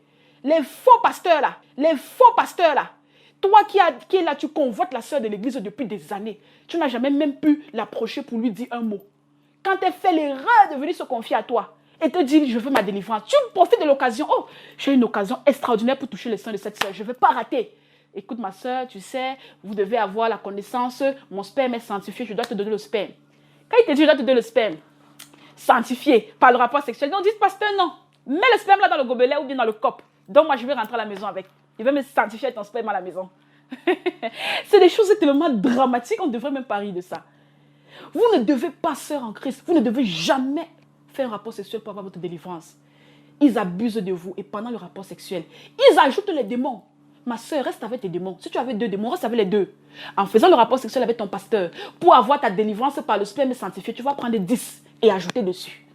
Fais attention. Même s'il veut voir le bout du sein, tu ne montres pas. Fuis, fuis. C'est des sorciers, c'est des satanistes et déguisés. C'est comme ça qu'on les reconnaît. C'est comme ça que Jésus les expose. À part le rapport sexuel, il y a d'autres qui vont vous imposer des dépravations du corps. Comment tu peux imposer un fidèle à avoir une dépravation complète de son corps parce qu'il veut fuir Satan? Jésus qui est amour, au contraire, quand tu veux fuir Satan, tu veux fuir l'ennemi, tu veux fuir les manifestations démoniaques, quand tu fuis comme ça, au contraire, qu'est-ce que Jésus fait? Il t'ouvre les bras. Il fait tout pour te conditionner, te manager, pour que tu fuis, tu arrives et il te prenne. Maintenant, est-ce que le pasteur qui te dit, il faut que tu manges les herbes, il faut que tu te ridiculises devant les fidèles, il faut que tu marches nu, il faut que tu fasses telle pratique, il faut que tu fasses ci, pour que tu aies ta délivrance. Est-ce que c'est ça notre Jésus? Ouvrez vos yeux, s'il vous plaît. Ouvrez vos yeux. Ayons la sagesse de Dieu. La délivrance n'est jamais conditionnée par la dépravation du corps. Troisième exemple, les gens les faux pasteurs qui imposent la délivrance par des cérémonies rituelles. Les cérémonies rituelles religieuses, je commence par les cérémonies rituelles religieuses. Appelle ça l'exorcisme, ça s'appelle l'exorcisme. Un exorciste est un individu qui a appris des sciences initiatiques occultes pour faire le spectacle avec les démons. Ce n'est pas pour la délivrance, parce que l'exorcisme ne te délivre pas. Ça t'enfonce, ça ajoute, ça te fait le spectacle. Dans les séances d'exorcisme, on parle de rituels, parce qu'il y a des conditions sataniques qui doivent être préalables. On va vous dire, il faut qu'il y ait telle bougie, de telle couleur. La disposition des bougies doit être comme ça. Il faut qu'il y ait le sel béni, l'huile bénie. Il faut que la croix soit posée. Il faut que les statuettes de Marie soient par ici. Ça, c'est les rituels. Le rituel ne t'amène pas au ciel. Le rituel ne chasse pas le démon. Tous ces rituels-là, c'est des manifestations, c'est des choses que ces gens initiés font pour faire le spectacle et pour récupérer vos miettes d'argent que vous leur donnez. L'exorcisme n'est pas la délivrance faite, chers frères et sœurs en Christ. Il y a une grande différence. L'exorcisme est beaucoup pratiqué par les prêtres satanistes catholiques. Ça n'existe pas dans le corps de Christ. Le jour où un homme de Dieu vous dit, je dois te faire l'exorcisme pour te délivrer, il faut d'abord donner une bonne gifle et puis vous dites, sataniste, Dieu t'a exposé. On ne fait pas l'exorcisme dans les choses de Dieu. Ça n'existe pas, les rituels. On classe les bougies, les pentagrammes, on fait ceci, ça ne marche pas. Et puis on commence à faire comme on voit dans les films. Oh, le démon sort de là, on joue avec les démons, on court. Il faut que le démon crie, le démon fasse des manifestations. La famille dit, ça c'est un vrai pasteur. Ça c'est un vrai pasteur. C'est le spectacle. C'est le spectacle. J'ai pitié d'une seule personne. La vraie personne qui est partie là-bas dans l'innocence pour pouvoir trouver une solution à son problème. C'est la seule personne pour qui j'ai pitié là. Deuxième catégorie, il y a des cérémonies traditionnelles. Il y a des églises où les gens continuent de suivre certains rituels du sacerdoce lévitique en disant que c'est en passant par ces rituels du sacerdoce lévitique, les âmes de Dieu auront la délivrance. Et quand je parle de rituels de sacerdoce lévitique, ça veut dire que ce sont ces rituels qui se passaient à l'Ancien Testament pour pouvoir, dans l'Ancien Testament, que certains gens ont ramené aujourd'hui dans le corps de Christ. C'est des menteurs. Pourquoi? Un homme de Dieu ne peut pas te demander pour avoir ta délivrance de partir chercher un bélier, un agneau et de venir égorger l'agneau. Il faut que tu te laves dans le sang de l'agneau. Il faut que tu fasses un bain de purification, un bain d'expiation. Il faut qu'on te fouette avec les branches d'hysope. Il faut que tu finisses de faire tout ça. C'est le rituel du sacerdoce lévitique qui n'est plus d'actualité parce que mon Jésus est mort sur la croix. Il a coulé le sang. Il est le seul agneau qui a été sacrifié pour la cause de l'homme. Le seul agneau par lequel tes péchés seront complètement effacés. Tout ce que ces faux hommes de Dieu vous demandent de faire qui concerne encore les rituels du sacrifice du sacerdoce lévitique, c'est parce que eux, dans leur théorie, ils ont refusé le sang de Jésus. Ils ont refusé Jésus comme le seul souverain sacrificateur à perpétuité. Ils ont refusé Jésus comme le seul chemin, la seule vérité. Quand Jésus est mort sur la croix, il a annulé tout ça. Donc toi, mon frère, qui a refusé le sang de Jésus, parce que tu veux t'accrocher au sang de la brebis de ton pasteur, bon pied la route, bonne chance. Toi, ma soeur, qui a refusé le sang de Jésus, ou alors qui a refusé le bain de purification par Jésus lui-même, pour aller te nager dans la rivière de ton église, nager dans la piscine de ton église, pour te faire laver avec les branches d'hysope et les branches de quoi? Bonne chance pour toi là-bas, mais il n'y aura pas de solution. Il n'y aura pas de solution. Jésus est la seule personne par laquelle on passe tous. Il est le seul sang qui a coulé sur la croix, qui ne couvre pas le péché, mais qui efface, qui lave en entier. Et vous ne devez pas, faux serviteurs de Dieu, faire du sacrifice de Jésus un sacrifice vain. Quand vous continuez de vous accrocher au protocole lévitique, c'est parce que vous refusez Jésus. C'est parce que vous refusez de passer par Jésus, vous refusez la loi de la grâce. Si vous refusez ça, refusez pour vous. N'induisez pas le peuple de Dieu en erreur. Moi, aujourd'hui, je sais qu'il y a un seul agneau immolé, c'est mon Jésus. Le seul sang qui va laver mes péchés, c'est mon Jésus. Le seul rituel, c'est le rituel fait par Jésus dans ma vie. Maintenant, nous avons les gens qui sont toujours associés aux procédures de la Kabbale.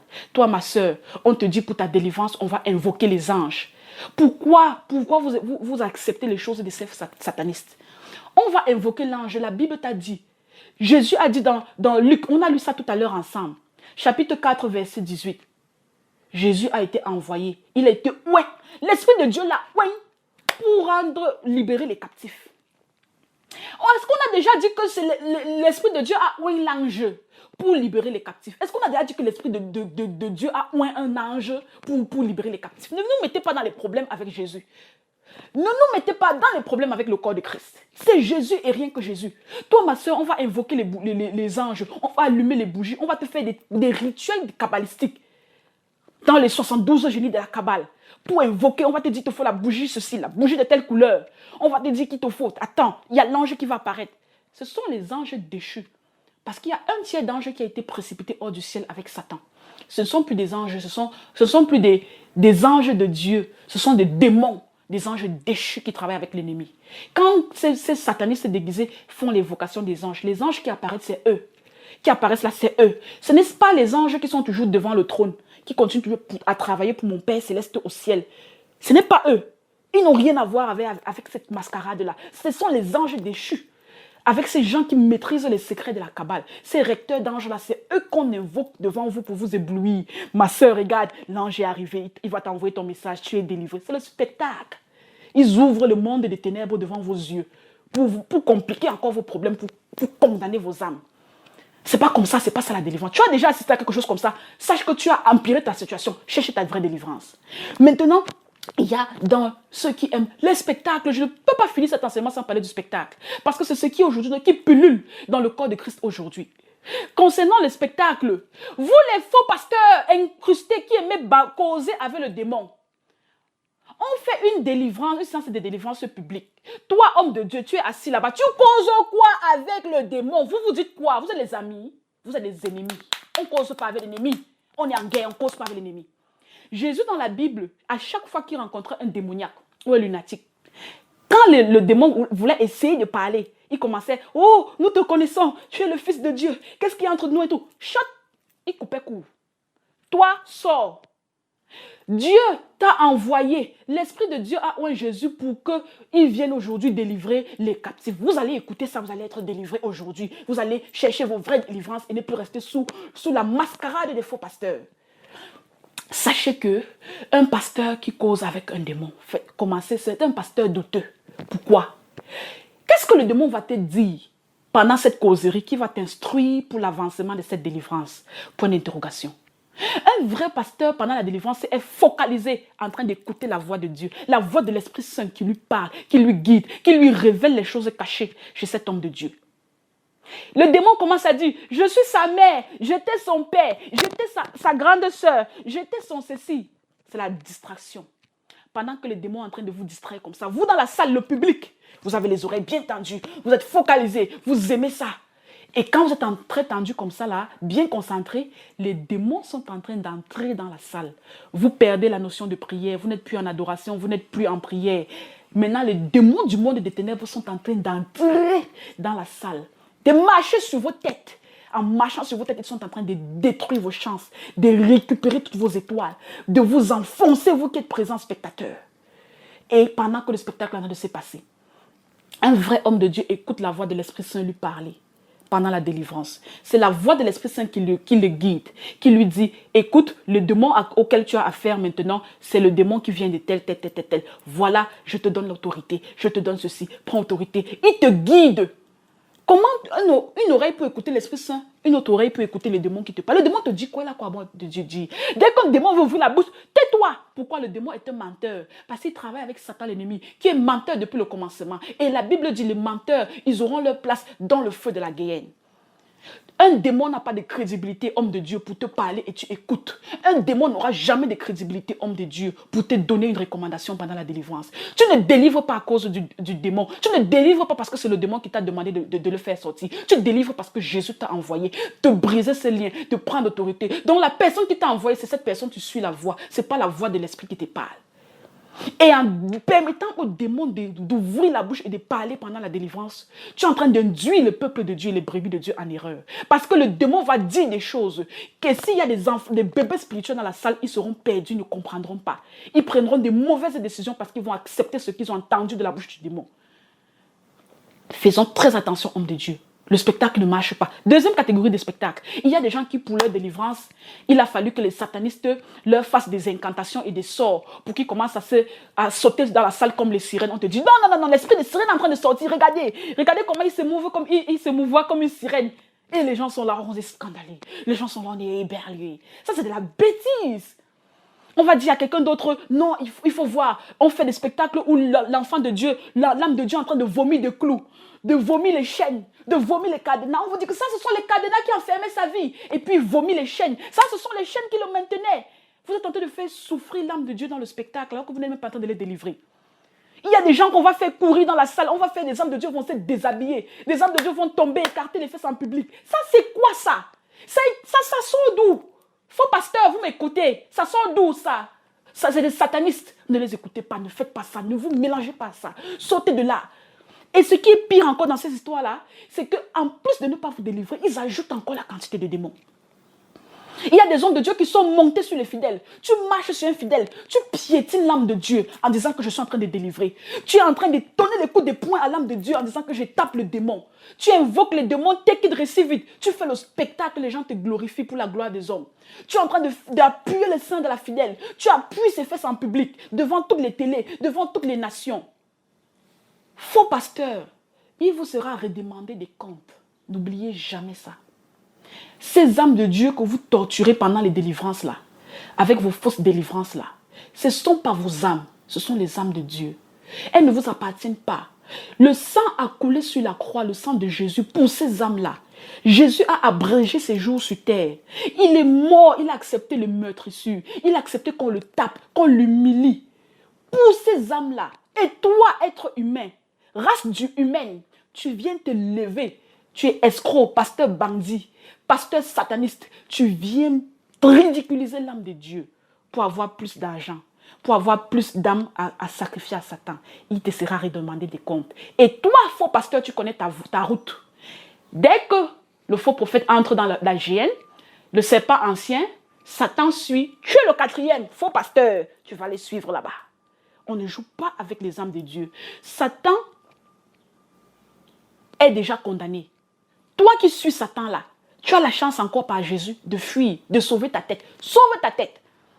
Il y a des âmes, j'ai vu aujourd'hui les manifestations extra que les âmes de Dieu aiment voir dans les églises. Ma soeur, ce n'est pas parce qu'une église a des prophéties qui sont des fausses, que forcément cette église c'est une église de Dieu. Ce n'est pas parce qu'un pasteur débite beaucoup de prophéties que c'est un vrai pasteur. Ce n'est pas parce qu'un pasteur fait les miracles que c'est un vrai pasteur. Ce n'est pas parce qu'un pasteur est en train de faire les spectacles de délivrance que c'est un vrai pasteur. Attention! Ce que je vous dis, âme de Dieu, il y a des délivrances, la délivrance des enfants de Dieu se passe dans la dignité. Dans la dignité des enfants de Dieu. Tu peux très bien t'asseoir sur une chaise ou te mettre à genoux. On est en train de faire une prière. Tu es un ex-sataniste converti, avec plein de démons, plein d'alliances.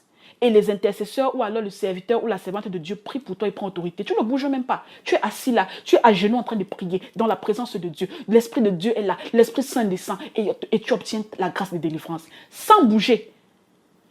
Je condamne les gens qui, après la délivrance, finissent de là avec une mâchoire cassée. Il y a des gens qui, après la délivrance, sortent de là avec le cerveau ouvert. Pourquoi? Parce que le faux serviteur de Dieu a excité les démons. Comme il travaille avec les démons, il est en train de parler avec les démons dans le monde spirituel. Vous ne voyez pas. Il va dire aux démons, bon, aujourd'hui, on va faire comment pour les ambiancer. D'accord, le démon lui dit, d'accord, faisons qu'il saute, il touche le plafond, il tombe. Il saute, il touche le plafond. On dit, voilà, ça c'est l'esprit de sirène. Ça c'est l'esprit de ceci qui sort. À la fin de la soi-disant délivrance, l'âme de Dieu est là-bas au sol, inconscient, le cerveau ouvert, passé chez sa délivrance. Est-ce que c'est normal que quelqu'un meure pendant sa délivrance? Est-ce que c'est normal que quelqu'un soit tué à cause d'un accident physique pendant sa délivrance? Quand Dieu t'a donné l'appel, l'onction, Le mandat pour un cas, ce n'est pas, le démon ne va pas froisser quelqu'un avant de sortir forcément. Le démon ne va pas détruire quelqu'un physiquement avant de sortir.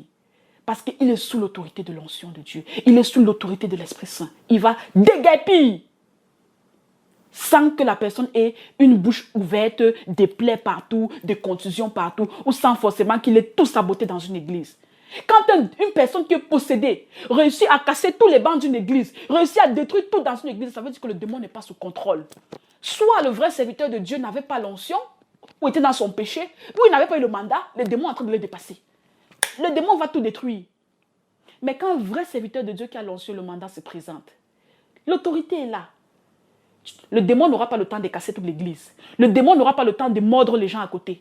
Le démon n'aura pas le temps de vous faire le spectacle. Comme les satanistes, ils savent de quoi je parle, ils passent le temps à invoquer les démons de démonstration. Pour faire la démonstration. Sachez donc que c'est des faux satanistes. Ce n'est pas parce que tu as parlé avec la voix d'un démon qu'on t'a délivré ou que le pasteur qui te délivre est vrai. C'est un sataniste qui peut avoir demandé au démon de commencer à parler, de commencer à t'agiter, de commencer à faire tout. Mais ça ne veut pas dire qu'il va sortir après. Il va faire le spectacle, après il sera toujours là. Tu vas rentrer avec tes problèmes à la maison. Donc, je vais expliquer. J'ai tenu à m'arrêter sur cette partie du spectacle pour vous dire, enfants de Dieu, corps de Christ, soyez très, très, très avertis par rapport à ce que les hommes, les faux pasteurs font dans les églises aujourd'hui. Et chrétiens, je vous condamne. Pourquoi est-ce que je vous condamne? Je vous condamne parce qu'aujourd'hui, nous ne sommes plus les chrétiens que Dieu a voulu qu'on soit depuis le début. Nous sommes des chrétiens qui cherchons les miracles pour construire notre relation avec Dieu. Nous sommes des chrétiens qui cherchons les signes pour croire en Dieu. Nous sommes des chrétiens qui cherchons les miracles et les démonstrations pour s'accrocher à Dieu. C'est arrivé à un tel point où quelqu'un, pour que certains chrétiens aillent dans une église, si dans l'église, le pasteur ne fait pas de prophéties, le pasteur ne fait pas de manifestations de délivrance ou bien ne fait pas de miracles, il n'y va pas. Mais qui vous a dit que l'Esprit de Dieu, là où l'Esprit de Dieu, là où il y a toutes ces histoires-là, il y a forcément l'Esprit de Dieu. Vu que Satan donne aussi cette force-là, quand ces pasteurs satanistes sont en contrat avec les démons, il leur donne aussi cette capacité de faire ça. Quand Moïse a fait les miracles par Aaron, avec Aaron, ils ont fait le miracle, le bâton s'est transformé en serpent. Les sorciers du pharaon aussi ont transformé leur bâton en serpent. C'est pour dire quoi? Il n'y a pas de miracle que Satan ne sait pas faire. La plupart des miracles, il sait les faire. Et vous ne devez pas conditionner votre croyance en Dieu sur les miracles que vous voyez, sur les prophéties que vous entendez. C'est pour ça que c'est comme ça, c'est sur ça que Satan travaille aujourd'hui. C'est sa mission spéciale aujourd'hui. Gagner les pasteurs satanistes de beaucoup d'onction, de beaucoup de prophéties, de beaucoup de miracles pour détruire vos vies. Attention. Et je vais donc conclure rapidement pour qu'on se sépare. Pour conclure, je donne un message qui concerne toutes les âmes aujourd'hui qui recherchent leur délivrance. Il n'existe pas de ministère de combat spirituel. Que les gens arrêtent de dire, précieuse Diane, pasteur Question, pasteur Jonas, ils ont un ministère de combat spirituel. Non. Le ministère de combat spirituel n'existe pas. Ce qui existe, c'est des hommes de Dieu, des serviteurs, des servantes de Dieu qui ont la connaissance dans le combat spirituel. Parce que toi, homme de Dieu, si tu as l'onction, la sanctification, tu as le mandat et tu as la connaissance, tu peux délivrer toute âme de Dieu, toute brebis de Dieu qui se trouve à tes côtés par l'action de Dieu. Il n'y a pas de ministère de combat spirituel, il y a des serviteurs et des servantes qui ont la connaissance dans le combat spirituel. Et maintenant, je veux dire à tous ces âmes de Dieu qui aiment bien utiliser des phrases qui j'aime pas ce genre de phrases.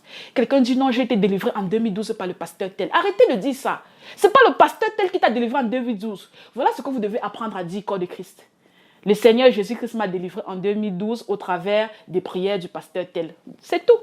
C'est pas un homme de Dieu qui te délivre. Moi qui prie pour toi, le pasteur qui prie pour toi n'est qu'un instrument par lequel Dieu passe pour t'accorder sa grâce de délivrance. Il n'est rien dans cette histoire-là, il n'est que l'instrument. Je ne suis que l'instrument, je ne suis rien. Ce n'est pas le pasteur chrétien qui va te donner ta délivrance, c'est Jésus qui va te délivrer à travers le pasteur chrétien. Et ce que je veux aussi savoir, dire pardon, priez, je vous en supplie, âme de Dieu, pour être sûr que vous ne tombez pas dans le piège de fausses délivrances, des arnaques. Priez vous-même pour demander à Dieu de vous orienter vers le vrai serviteur. Le vrai serviteur qui, à ce moment exact, a toutes les conditions remplies pour vous délivrer. Ne restez pas toujours là passif en pensant qu'il n'y a que les autres qui savent prier ou que Dieu n'écoute que les prières des autres. Nous tous, nous sommes des enfants de Dieu, il nous écoute. Toi là, ma soeur, va dans ta chambre, prie, Seigneur Jésus. Je suis à la quête de ma délivrance. Conduis-moi vers le vrai pasteur. Le vrai pasteur qui non seulement sera vrai, mais au moment où il sera en train de prier pour moi, dans le cas des autodélivrances assistées, dans le cas de délivrance assistée, qu'il ait toute l'onction et qu'il soit dans une bonne vie de sanctification. Je t'en supplie, Seigneur Jésus. Il va écouter. Il écoute. Jésus est ton père, ton ami, ton confident, ton tout.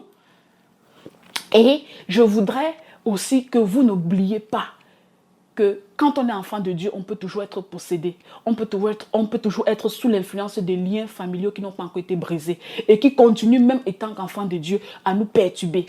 Ça ne veut pas dire que parce qu'on a toujours des liens, on meurt, on va en enfer. Ou dans le séjour des morts, pardon. Ça veut tout simplement dire qu'on est enfant de Dieu, on meurt, on va au ciel, mais la vie terrestre qu'on mène sera conditionnée par le pouvoir de l'ennemi parce que les liens sont toujours maintenus. Je vous invite donc tous aujourd'hui à faire une auto-analyse personnelle. L'auto-analyse personnelle, toi, ma soeur, qui a toujours la persistance des manifestations de l'ennemi, ou alors qui, après une soi-disant séance de délivrance, a vu les choses s'empirer dans sa vie. Maman, cherche ta délivrance. Tu avais fait une fausse délivrance. Cherche donc ta vraie délivrance, je t'invite. J'invite aussi ceux-là qui avaient été vraiment délivrés, qui avaient obtenu une vraie délivrance, qui sont restés plusieurs années sans problème, mais qui ont repris avec le péché, qui ont recommencé à ouvrir des portes. Je les invite à faire une auto-analyse. Pourquoi? Parce que quand tu as été délivré et que tu es parti recommencer à renouer les anciens liens, à ouvrir les portes, à retomber dans les péchés que tu avais déjà laissés, il y a deux possibilités. Soit tu vas renouer les anciens liens qui avaient déjà été brisés, on parlait de la rechute. Soit tu vas avoir une nouvelle infestation spirituelle et avoir de nouveaux liens. Quel qu'en soit le cas, vous tous, vous allez recommencer rechute et nouvelle infestation spirituelle. Vous allez recommencer à rechercher une nouvelle délivrance. Donc, je vous invite à chacun à faire une auto-analyse. Si vous avez renoué les anciens liens, les anciennes manifestations vont recommencer alors que ça avait déjà fait une bonne période sans que vous ne les voyiez, sans que vous ne les sentiez. Et les mêmes démons vont revenir. Si vous avez de nouveaux liens, de nouvelles manifestations vont venir, les nouveaux démons vont venir parce que vous avez recommencé, vous êtes retourné dans la vie du péché, dans une vie qui ne glorifie pas Dieu. Vous avez enlevé Jésus dans votre vie. Maintenant, ce message que je veux adresser, c'est ce message que j'adresse pour tous les serviteurs qui sont engagés dans le combat spirituel.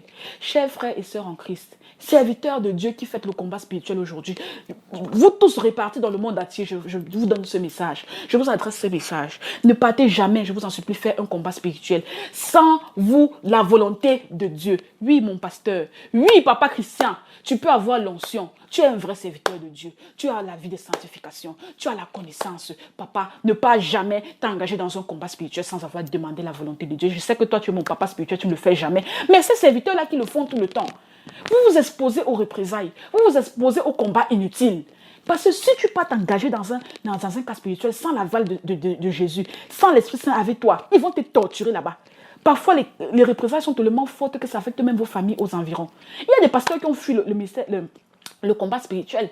Parce qu'au début, ils avaient essayé des combats spirituels, ils ont eu des représailles, ils ont dit, moi, je ne peux plus jamais dans le combat. Tu es parti faire le combat sans Jésus. Tu as été déçu, mon frère. C'est un message que j'adresse pour tous ces serviteurs, pour tous ces servantes de Dieu qui sont engagés dans le combat spirituel. J'ai aussi un autre message pour vous. Ça, c'est quelque chose d'important. Je vous en supplie, c'est mon deuxième message. Vous, serviteurs de Dieu. On ne fait pas la délivrance sans prier pour la réparation et la restauration après. Pourquoi? Parce que quand ces enfants-là de Dieu, quand ces âmes de Dieu, ces chrétiens-là sont dans les liens, ou sont dans les condamnations, sont dans les alliances. Pendant cette période d'alliance-là, l'ennemi a détruit des choses dans leur vie. Il est en train de détruire des choses dans leur vie. Donc quand tu as décidé de prendre l'autorité pour chasser le démon, ne laisse pas le chrétien comme ça. Prie pour que Dieu, Jésus, restaure tout ce que l'ennemi a volé. Prie pour que Jésus restaure les années de vie que la sauterelle a volé, qu'a volé le Gélec et le Gazam. Tu dois, c'est obligatoire. Pourquoi est-ce que je signale ça? Parce qu'il y a des gens qu'on a délivrés. Ils ont cherché la délivrance, on les a vraiment délivrés. Mais on n'a pas prié pour la restauration. Ils se sont rendus compte que leur vie était misérable. Ils sont toujours dans la même misère qu'avant qu'ils n'aient leur délivrance. C'était rechute. Ils décident de repartir chez Satan. Ou ils décident de repartir dans le monde. Pourquoi? Parce que toi, serviteur de Dieu, tu as fait une délivrance à moitié. Tu n'as pas prié de façon permanente pour que Jésus restaure les séquelles, les réparations, qu'il répare ce que l'ennemi a détruit. Si toi, tu es une femme qui est allée consulter le féticheur, là-bas, le féticheur a volé ta maternité et qu'on t'a délivré de l'alliance qui a été établie avec le démon. Quand on a prié pour toi, il faut qu'on prie aussi pour que Jésus te restaure ta maternité, pour qu'il te restaure ton utérus qui a été séquestré en prison dans le monde des ténèbres, pour que tu ne conçoives plus. Il faut que toi, on prie pour toi, pour que ton intelligence, ton avancée professionnelle, que tout ça soit débloqué. Parce que ça là, c'est ce que l'ennemi a maintenu quand tu étais en alliance avec lui. Serviteur de Dieu, apprenez à prier la prière de restauration et de réparation après la délivrance. Ne laissez pas les hommes partir comme ça. Ils vont rechuter. Ils se sont des bébés spirituels, ils vont rechuter. Aidez-les parce que Jésus demande ça. On peut invoquer le sang de Jésus pour réparer et restaurer. Et troisièmement, je vous en prie, le troisième message est encore plus important que le deuxième et le premier. Le suivi après la délivrance. Beaucoup de serviteurs de Dieu font des vraies délivrances qui réussissent. Mais ils ne font pas le suivi. Ils abandonnent ces âmes spirituelles. Je fais après les délivrances, je n'entends plus parler de toi. Serviteur de Dieu, cette âme va rechuter. Parce que cette âme que tu délivres là, ce païen qui vient de se convertir là, qui vient de rencontrer Jésus, tu viens de briser ses alliances familiales, tu viens de briser ses alliances avec le monde des ténèbres là. C'est un bébé. Et qu'est-ce que fait un bébé? Il apprend à marcher, il apprend à ramper, il apprend à découvrir le monde. Il ne peut pas le faire seul. Il a besoin d'être avec toi, serviteur de Dieu. Tu as besoin de le guider, de l'encadrer dans ce qu'on appelle l'accompagnement post-délivrance. Pour que premièrement, il ne renoue pas les anciens liens que tu as brisés par Jésus. Pour que deuxièmement, il ne contracte pas de nouveaux liens parce qu'il n'a pas la connaissance. Pour que troisièmement, il ne se décourage pas. Parce que même après la délivrance, les démons continuent toujours de venir pendant un certain temps te tester, t'attaquer pour savoir si vraiment l'affaire là s'est terminée pour nous, on n'habitera plus cette personne. Homme de Dieu, ne laisse, si tu sais que tu vas délivrer une âme de Dieu, tu ne vas pas faire sa prière de restauration, tu ne vas pas l'accompagner, faire le suivi post-délivrance, ne le touche pas, laisse-le là-bas où il est avec ses saints démons. Pourquoi? Parce que la Bible dit, quand tu as pris autorité sur les démons, ils sont partis. Ils vont tourner dans les lieux arides, ne trouvant pas d'endroit de repos. Ils vont revenir. S'ils trouvent la maison qu'ils ont laissée balayée et propre, ils vont partir définitivement. S'ils reviennent et ils trouvent cette maison sale, avec des portes ouvertes, ils vont revenir et entrer. Et la Bible dit, ils n'entreront pas seulement, ils ne reviendront pas seulement ceux qui étaient sortis. Ils reviendront 7 fois plus nombreux. Et Jésus lui-même dit que la situation de ce dernier sera pire que la première. Donc toi, serviteur de Dieu, si tu sais que tu ne vas pas faire le suivi post-délivrance, tu vas pas, ne délivre pas quelqu'un. Ne délivre pas quelqu'un pour qu'il enlève 5 démons et qu'à cause de son comportement, il récupère 10 ou il récupère 25 après. Pourquoi sa situation sera pire que même avant quand il cherchait la délivrance? Chers frères et sœurs en Christ, si vous n'avez pas encore arrangé votre vie de compromission, vous n'avez pas fini d'être rassasié du péché, ne cherchez pas votre délivrance. Restez avec les 10 démons qui vous dérangent. Parce que tu cherches ta délivrance, te délivrer, tu repars dans ton ancien mode de vie, tu vas regretter amèrement le jour où tu es parti chercher ta délivrance. Tu vas dire à Dieu, pardon, laisse-moi encore avec les 5 que j'avais. Les 10 qui sont venus, si je ne les connais pas, ils me dépassent. Attention, attention, attention, attention. Ça, c'est un message pour les serviteurs de Dieu. La prière pour la restauration et les séquelles. La prière, le suivi post-délivrance jusqu'à ce que la personne délivrée ait une maturité spirituelle pour marcher, pour discerner, pour avoir le discernement des choses. Et vous-même, serviteurs de Dieu, demandez la volonté de Dieu avant d'aller mener un combat, même si vous avez la sanctification, l'onction et la connaissance. Recherchez tous la paix et la sanctification sans laquelle nul ne verra le Seigneur. Et n'oubliez pas, seuls ceux qui persévéreront jusqu'à la fin seront sauvés. Rendons grâce, gloire soit rendue à notre Seigneur Jésus-Christ, qu'il puisse nous révéler ces choses cachées, qu'il puisse nous révéler ces choses et puis qu'il puisse les condamner afin que nous tous, nous soyons dans la paix, la vraie paix de Jésus, pas comme celle que donne le monde. À la prochaine, je suis la servante de Dieu précieuse Diane. Que le Seigneur vous accompagne et que sa paix soit avec vous. Amen. Merci à tous.